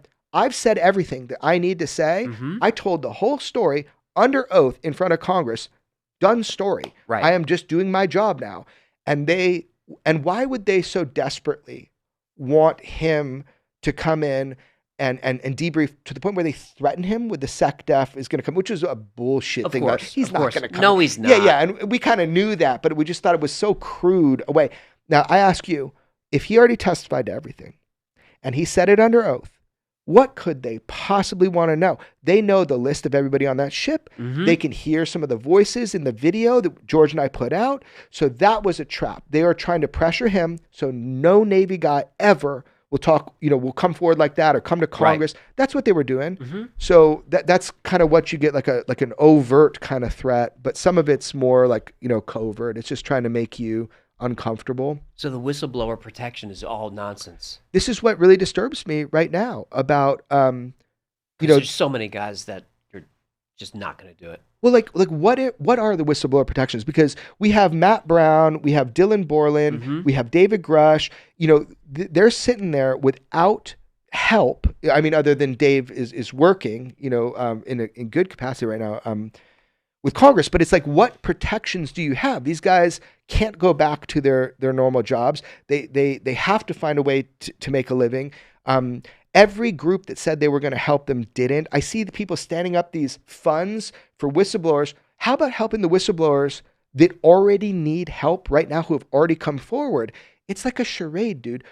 I'm sorry, I'm going to get a lot of heat for this, but what is this scientific advisory panel? Do you know who runs that? Is ODNI, the same ODNI who ran that 9-month thing that I regretfully, brought whistleblowers into. Open eyes, but regretfully now. Mm-hmm. So what does ODNI need this panel for? If they want the answers, they can go get the answers. First call I get from people on this panel is, what secret stuff do you and George have that we could ask them questions about? Isn't that completely reverse?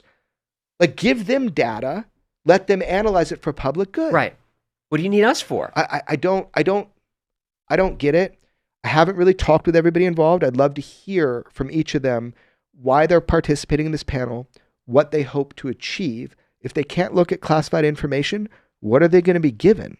That panel should have oversight of the Intelligence Committee, no? I don't know, because none of them have clearances for that. So ODNI has oversight over everybody. ODNI is running the panel, the Scientific Advisory Board. So what are they? But Congress has no oversight over that. I don't know. I hope they do. So who do they report to?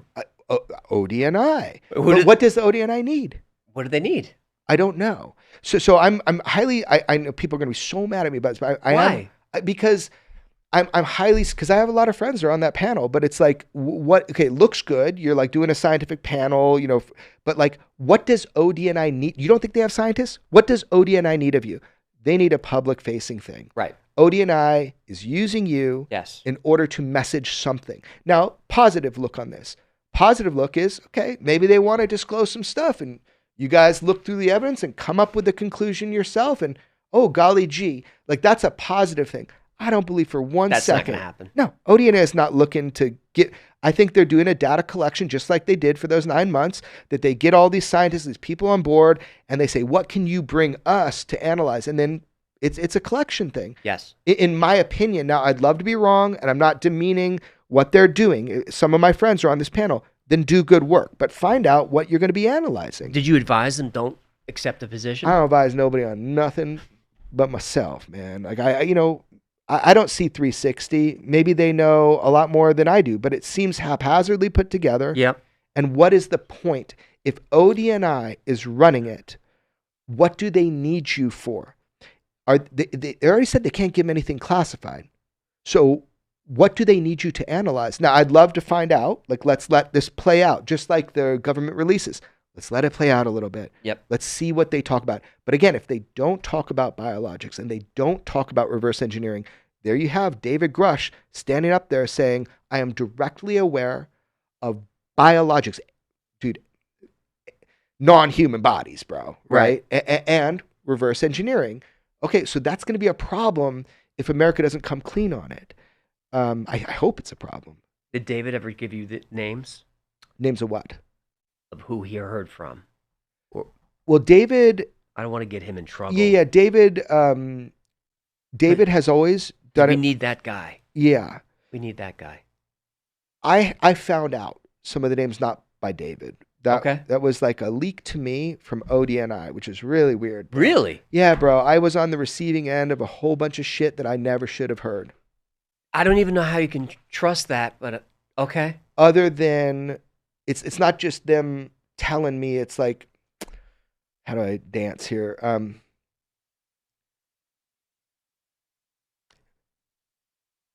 ODNI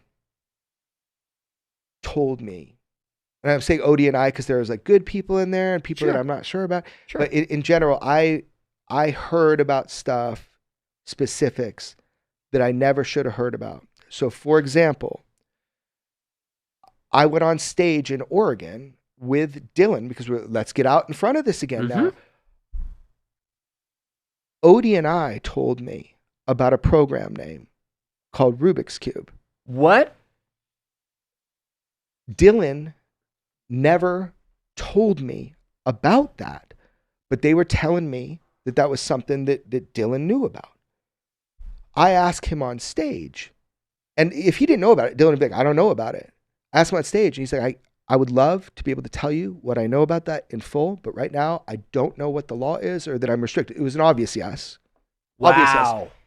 They told me that he drew something for me and George in Vegas that was really what he saw. It was like this triangle craft that he saw.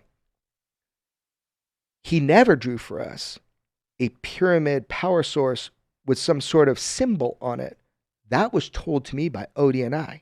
A symbol on it. Yeah, man. Wow. So I asked Dylan, hey, man, they're telling me a bunch of wild shit. Did you ever draw these drawings? And again, it was like Stonewall, like, Dylan has to be by the book, man. Yeah. He has to He be. has to be. They all do, because I don't know what's sensitive or not, but you could tell by his answers publicly. And I asked him, I said, I'm going to ask you some hard questions. Is that okay? Just if you can't answer, can't answer. But I wanted to know.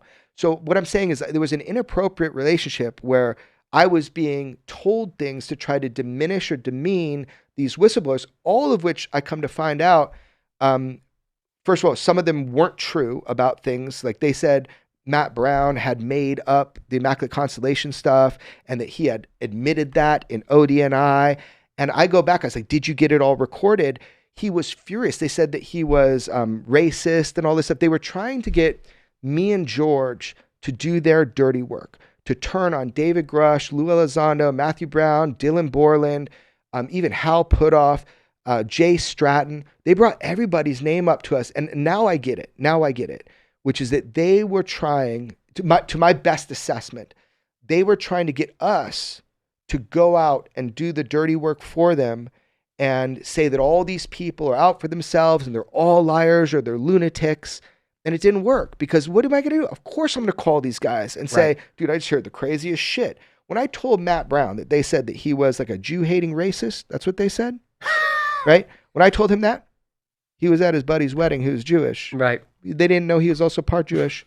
It was so ridiculous to me that the way they tried to manipulate, and this is what I thought with Fravor in the movie, this is what I thought would get some of these guys in trouble, was that they were manipulating journalists, telling them lies, which apparently is legal, Yep.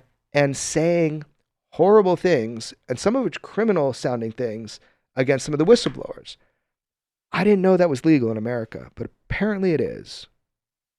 For national security, sure. Everything's Right. legal. Everything falls under that. Mm-hmm. So I know we got way off track. You had said something. It's okay. else. We were talking about Matt Brown getting smuggled in. Oh, smuggled in. Yeah. Yeah, you got a good memory there. Well, just to finish that story, that was pretty funny. So we don't trust each other yet and all this stuff. Where we're just like, who the heck's this guy?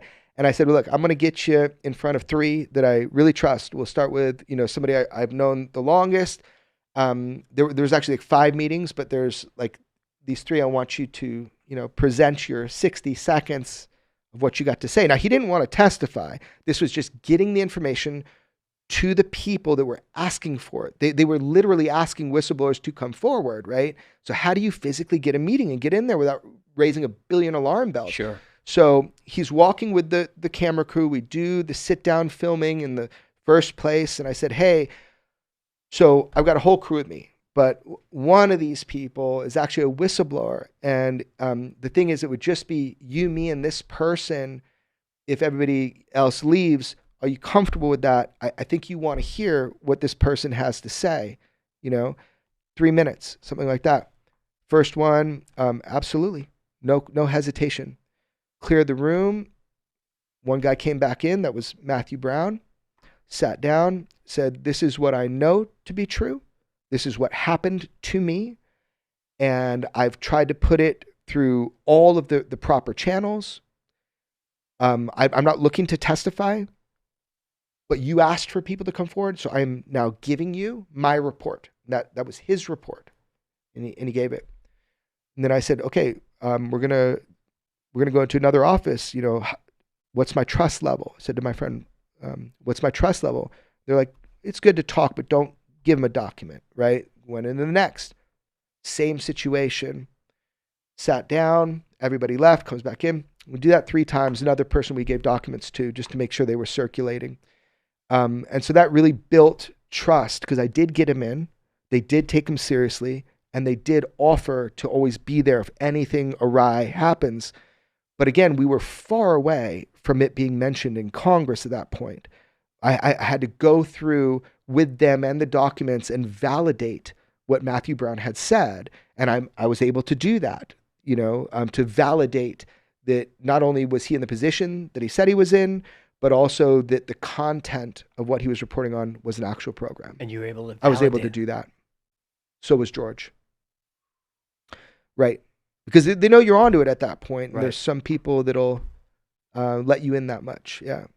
So that's the Matthew Brown smuggling him in. And, then George and I have tried to make sure that he has a certain layer of protections, because if you want to believe it or not, I mean, he's gone public with it. Like during this time period. I believe him. Yeah. He had a break-in in his house while he was asleep with his wife, and all they did was spread out his wife's IDs, like to take a photo of him, smash his grandfather's ashes.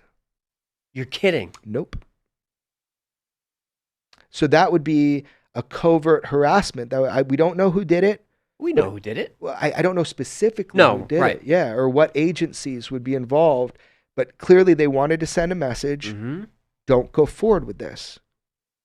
And he went forward with it. He thought it was important. Yeah. So I trust him. I know he's telling me the truth to the best of his, he doesn't have a big picture on all this, but he's got part of it. From the jump, I always felt like he was telling the truth. Yeah. He always seems like he's just trying to do the right thing. Like he reported it right away. He did. And his supervisor said, don't worry about it. Dylan Borland, man, he went into ICIG, right? This is a guy, like I know him very well now. He went in and did an official whistleblower ICIG, did drawings for them of everything that he was exposed to, which I now know because of what was said to me by ODNI. I now know part of it was a pyramid-shaped, I guess, a power source with a symbols on it or something like that. And so he drew that for ODNI. So if he's out here like a ruse, would you go into the police of the intelligence community? Hell no. Right. This is not a career-enhancing thing. No. And he'd worked a long time, high roles of responsibility, Dylan did, and he thought this was really important. And he's had also these types of reprisals, these things that have been done to him. Just little messages. Yeah, man. Some of it's gnarly. You can never prove it. Part of the thing is, maybe they want you to look like paranoid or unhinged. Sure. But, I know a lot of these guys, and they've all had issues that are not normal issues. But the biggest one was Odie and I tried to say to me that he drew something that he didn't draw. It was actually classified, like a censor system is what it was said to me. And they used a word with me, espionage, about him. Mm-hmm. And they were fishing to see if he ever drew me and George anything that he shouldn't. And I was like, lucky for me. No, he didn't. But now I know what you're saying. And I went back. I went straight to Dylan. And I was like, does any of this ring a bell? And that, he didn't not answer me like the other things. On that one, he goes, total bullshit. He goes, I wouldn't even know how to draw that. And he got so mad about it too, because think about it. So you got an ODNI guy saying to me, this is what he said in the skiff. What the fuck this guy's supposed to tell me what Dylan Borland said in a skiff, right? And then I get told that he drew some censor system, and I went to him and I said, I want you to know, this is what they're saying about you. So they're writing a report. Mm-hmm. He got furious. Of course. And I have the text messages he sent to the ODNI group because I want to know what you're writing in that. Because if I did that, show me the video. Yes. Like, where's the video of me? Because otherwise they could plan this whole thing against him and fabricate evidence, which is what I think they were trying to do. Mm-hmm. And just to shut him up. Yeah, of course. So we made a big stink about it. Me, Dylan, and some other people, and they never let him back in to show him where he allegedly did this. Everything that he drew in the ICIG before the ODNI thing, it was all filmed, man. So show us, a journalist, and George, show us all the evidence of where he drew this highly classified thing for ICIG that he mistook as alien technology. Right. It was so weird, dude. What I saw was our government trying to fabricate evidence against a whistleblower To put him in Leavenworth for 25 years. or to just create a stress situation where he was paralyzed Yes. to move. I don't know they would have followed. If they had followed through with that, then all the evidence comes out, right? True. So I think it was more like a threat Just a tactic. squeeze. Yeah. So I'll just tell you, I went to in the movie you see me say, people would go to jail for this. Yes. I went to the highest levels that I could and talked with my federal lawyer and my family about this, saying this is the evidence that I have of our intelligence agencies trying to set up whistleblowers. And I was sure that I was going to get a certain type of response.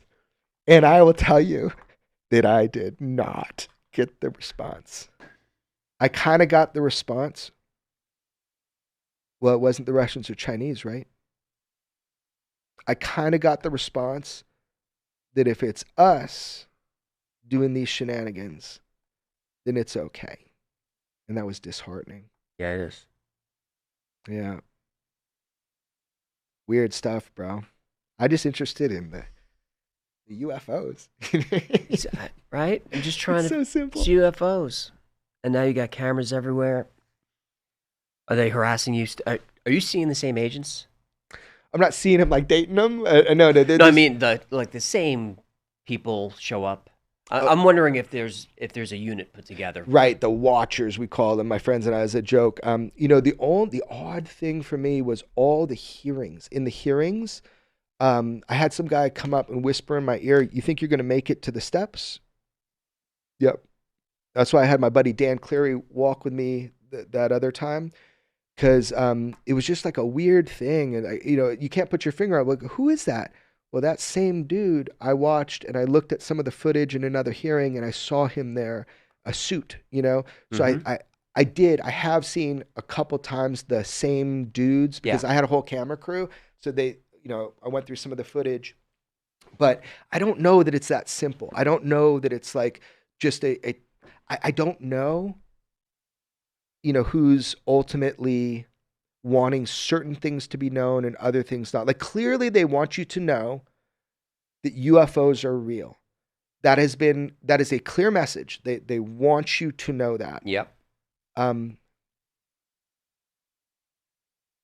But I also know that specifically the CIA has been shaping the emerging UAP narrative in their own words for many years. And I'll tell you how I know that. I was exposed to what I believe to be correct information in document form of an analysis done by CIA on the Tic Tac incident. Okay. And Back then or a recent analysis? this was years ago. So CIA was on it years ago. Well, I don't know. I know that what I was exposed to was a few years ago. Okay.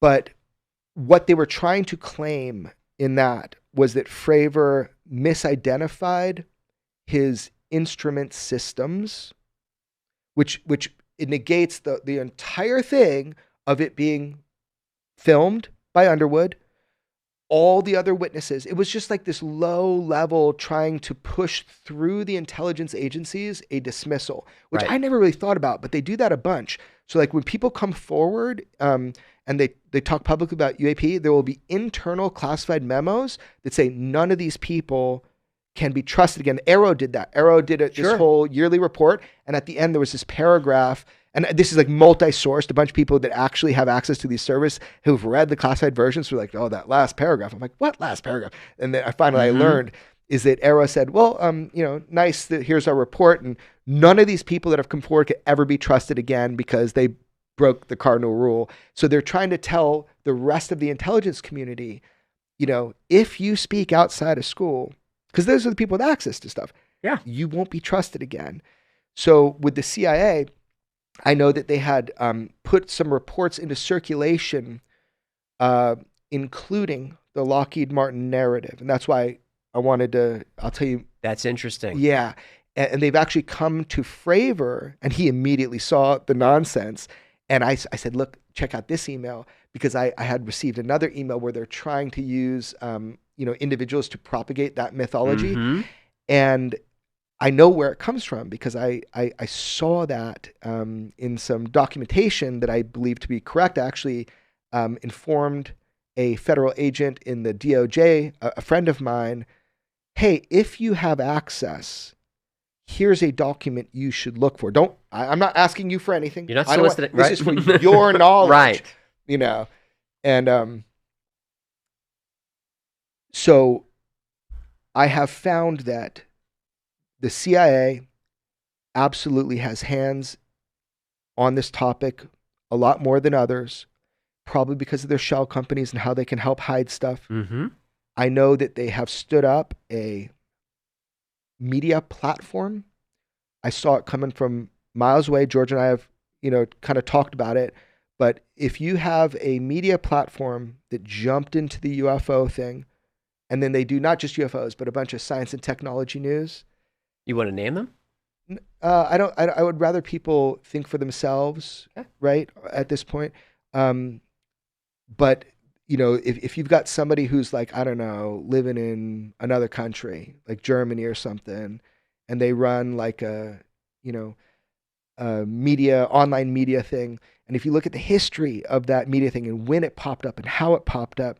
And some really good writers for it, by the way. It's not all Sure. UFO, and there's some really great writers for it. But that is a way to shape the emerging UAP narrative. So Sure. if that dude has ties to the CIA, and maybe other family members of his, if they have ties to CIA, you'd imagine that's a great way to shape the narrative. Of course. Is have a trusted publication that's online, can be operated from out of the country, but you get local writers who are into this topic and good faith individuals. But you can always see the story, and that's happened a bunch. This is the same game plan they've been running since the 70s. It's the same Is it story now? Yeah, I guess with Doty and Bill Moore and all that. right, and creating outlets that you can shape stories Yes. with. I mean, yeah, it makes sense to me. Of I mean, course, social media is the battleground right now. Yep. I mean, because you can get 50 people with 19 followers, 40 followers. You can make some disparaging comment over and over and then upvote, and they upvote. And I know that's why I don't use social media anymore, because it's so artificial, or Yeah. mine is artificial now. So is mine. Is it? Oh yeah. Yeah. Oh yeah. My own Reddit. It's amazing. My own Reddit that I own just blasts me constantly. They get they can get a whole bunch of people, maybe same person, different accounts, but they can create a narrative, push it through everything, and then upvote those comments or something. Michael was telling me about what he did an analysis The of my top stuff. comment on my Reddit right this week is that I'm an asset. Yeah. Mine's that I'm an asshole. So they Oh, might asshole? might be right. Yeah. No. Yeah. I don't know. It's hard to fight against, right? Like, information You can't. is the battlefield. Yeah. And social media is, we spend so much time on it. So that's why it doesn't hurt me when I read these things where people, say I'm, holding this back or doing this. No, dude, I'm doing my best job. I'm trying to make sure that people that come to me, that they have a safe haven to come to me, and that we do our best reporting possible, me and George. And if you look online, you'll see that is a great way to influence public opinion with very little effort. And I hope people are smart. They think for themselves. Well, George is in his 70s. Mhm. Who's going to carry the baton once you're gone? Michael, my buddy Michael. No, I don't know. I mean, someone. Yeah. It's got to step up. Everybody, here's what I'm encouraged about. We have so many great new voices in the UFO field, right? And a lot of people fighting now. Where before, 40 years ago, George is the only journalist that Yeah. would touch us to the 10-foot pole. But I do see that Congress is asking for more whistleblowers. Mhm. I see David Grush making very profound statements about biologics and reverse engineering. And I do trust David Grush. I do trust him. I've known him for a long time. If David Grush was some asset, knowingly some asset, I'm not naive on that. I'm not there yet with him, but I trust you. Right. So that to my best assessment right now, I have known that guy for many years. And you vetted him for a full year, I think. Yes. Oh, dude. Yeah. So there's a lot, to unpack with that. But Sure. basically, I don't see a cabal of people all pushing forward into the media a coherent, cohesive agenda. There are people, they are being harmed for trying to do this. It doesn't mean that both aren't happening at the same time. I will relent to that. It's Sure. possible. 4-dimensional chess, and I'm not a chess Absolutely. player. You know what I mean? Mm-hmm. Meeting the checkers, as they say. I'm just like, I'm doing my best here, but I hope that's not the case, or if it is the case, at least we're getting the right information. But what I am encouraged about is that there are so many new voices, people that are doing really great work. Now, some of them, for fuck sure, are assets, and it is gross. And I've actually made a public statement that people should, for the right thing, stand the fuck down on what they're doing. But the majority of people are just curious like you and me, and they're young, and they're hungry, and I think the future is bright for the UAP thing if we don't get caught up in the nonsense. And I think our zone is flooded right now. Like, I don't know what you think about the whole psionics thing, but like, dude, that reeked of a government operation from day one. PSYOP from day agree? one. Agree. Yeah. 100%. Yes. 100%. Yes. So that was really weird to watch. George and I just sat back. You notice we never had anybody on. I've talked to all of them. I know a lot of those guys. Mm-hmm. I just like from day one, what is the angle on that? Why Right. would they, do you know what would be the purpose of that? It just muddy the waters. Right. That's it. It's just get us looking over here. That's really all there is to it, I think. Same with the age of disclosure. There's a lot of bullshit in there. There's people in there that can't be trusted, but there's also people in there that can be. I know. Right. That's the rub. Right. Why is James Clapper in there and not in prison? I don't know. Why would he be in prison? I don't know a lot about politics. For lying to Congress that NSA was spying on Americans. Oh, he did? Right. Yeah. Those guys, look, I learned that lesson. Mhm. I was so sure that what was being done was illegal to whistleblowers, and apparently it's not. So I just, we had to let it go. I talked to a couple of very big, well-known podcasters, and we talk in different ways. Like if you call certain people's cell phone, it takes a long time to connect. It's very clicky on the line. Oh yeah, it's like we got to go secure comms. We can't use our phones. It's been proven to me before that I can be listened to. It was like a flex that was done to me by an agency. I believe it. No, I'm telling you as fact that's been proven to me. And then it was directly told to my mom by an agent. Wow. Yeah. And so, I mean, it's so egregiously illegal. But Patriot Act actually makes it. I don't know. Because it's national security and Patriot Act. All I know is that every time I get on the phone with my lawyer, he goes, "This is Chuck McCullough, and this is a privileged conversation." Mm-hmm. So why would you have to say that if you didn't think, that there's a chance? But yeah, it's been shown to me on that. Yeah, and it's not a good way to live. And I'm kind of like rethinking right now my life a lot about how can I be most effective? And if I'm constantly living in this state where I have to be so careful about having conversations, like maybe adjustments need to be made for me personally, to be more effective in my reporting. I don't know yet. I don't know. I just need you to be safe. I feel safe, man. Michael made my life look like a horror movie. And then his Sleeping Dog, great movie. It's fucking frightening, and I break down twice. It was a great movie. Is there anything that we didn't get to that you want to get to? No, man. I've never had such a kind of fun, different kind of conversation. It was really, thanks for the opportunity to talk with you and your audience. Dude, you're a legend. Thank you for coming in. Thanks, man. Weaponized podcast, awesome. Sleeping Dogs, what else? Well, yes. Sleeping Dog is the movie right now. No. Michael would want me to say it's on Amazon and Apple, and you should watch it. You should. Worst time of my life. Great entertainment for you, but I'm out of the woods. I'll just say that. How many beers do you drink in that movie? Wow. I know. I made a point, right? I didn't want to hide anything. I sip a few beers a day. I told him, I said, we got to get some cores in here. Yeah. Oh, dude. So My many friend cores. Christina did that for her podcast. It's the greatest ever. She brought this but no, just that, man. Just, weaponized. The movie Sleeping Dog. I did make the movie Patient 17. Hunt for the Skinwalker, and Bob Lazar, Area 51, and Flying Saucers, all three of those, you just watch for free on YouTube Movies now, which is pretty cool. But I think the main thing is just with people is, pay attention to what's happening right now. We've never had so much movement. Now, I don't know that all of it is good, or some of it might be a psyop. I am ignorant to some of that stuff, but I do believe that we are in an unprecedented time where we are so close to getting some sort of admission, and then we're going to have to assess that. And maybe this scientific panel and group, maybe will do great things. I don't want to prejudge it, but I've seen this movie before. I've had this rodeo. Yep. If it's being run by ODNI, unfortunately, they got zero trust for me now. There's some good people in ODNI that I know, but what's going on with Congress feels like a manipulation with ODNI, and I hope to be wrong. But in 1 year from now, maybe we'll know a lot more than we do today, and then we'll come back and talk again. Jeremy Corbell. Thanks, brother. Bye, everybody. That was Jeremy Corbell. He ended our talk with a bet that a year from now we'll know a lot more than we do. I can't check a prediction. Everything else, I could.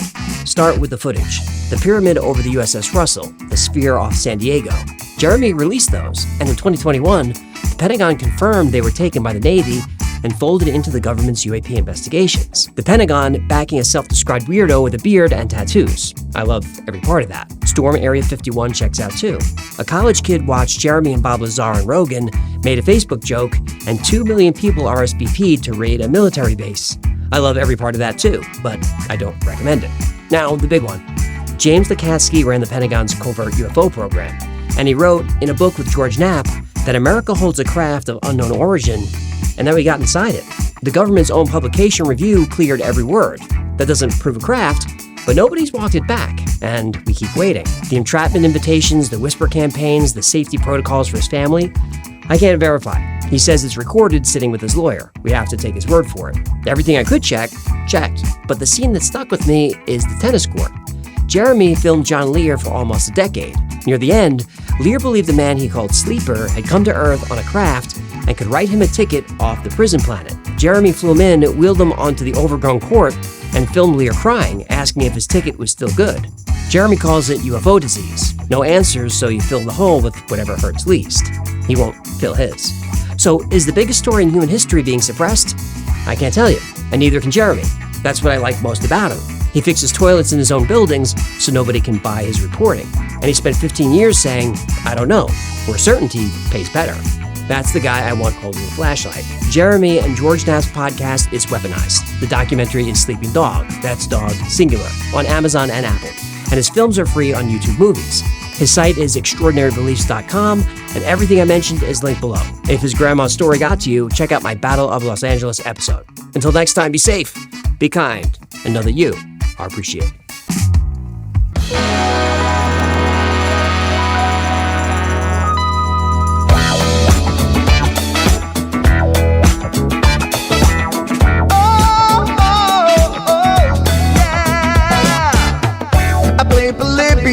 In Area 51, a secret code inside the Bible said I would.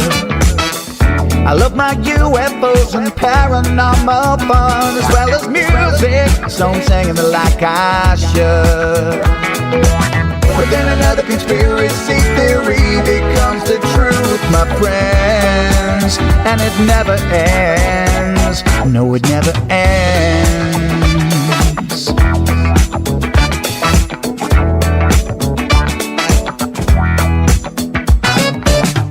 I feel the crap I got stuck inside Mel's hole with MK Ultra being only too aware. Did Stanley Kubrick fake the moon landing alone on a film set, or were the shadow people there? The Roswell aliens just fought the smiling man, I'm told, and his name was Cold. And I can't believe I'm dancing with the fishes. Head to fish on Thursday nights with AJ2, and Wi-Fi's helping me all through the night. All I ever wanted was to just hear the truth, so the Wi-Fi's helping me all through the night.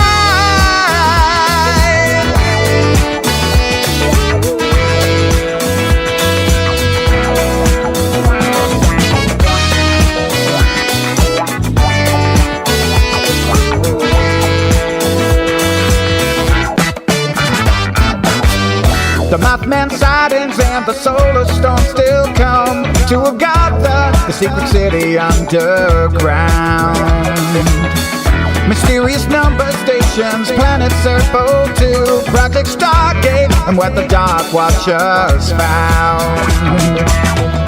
We're in a simulation, don't you worry though. The Black Knight satellite, it told me so. I can't believe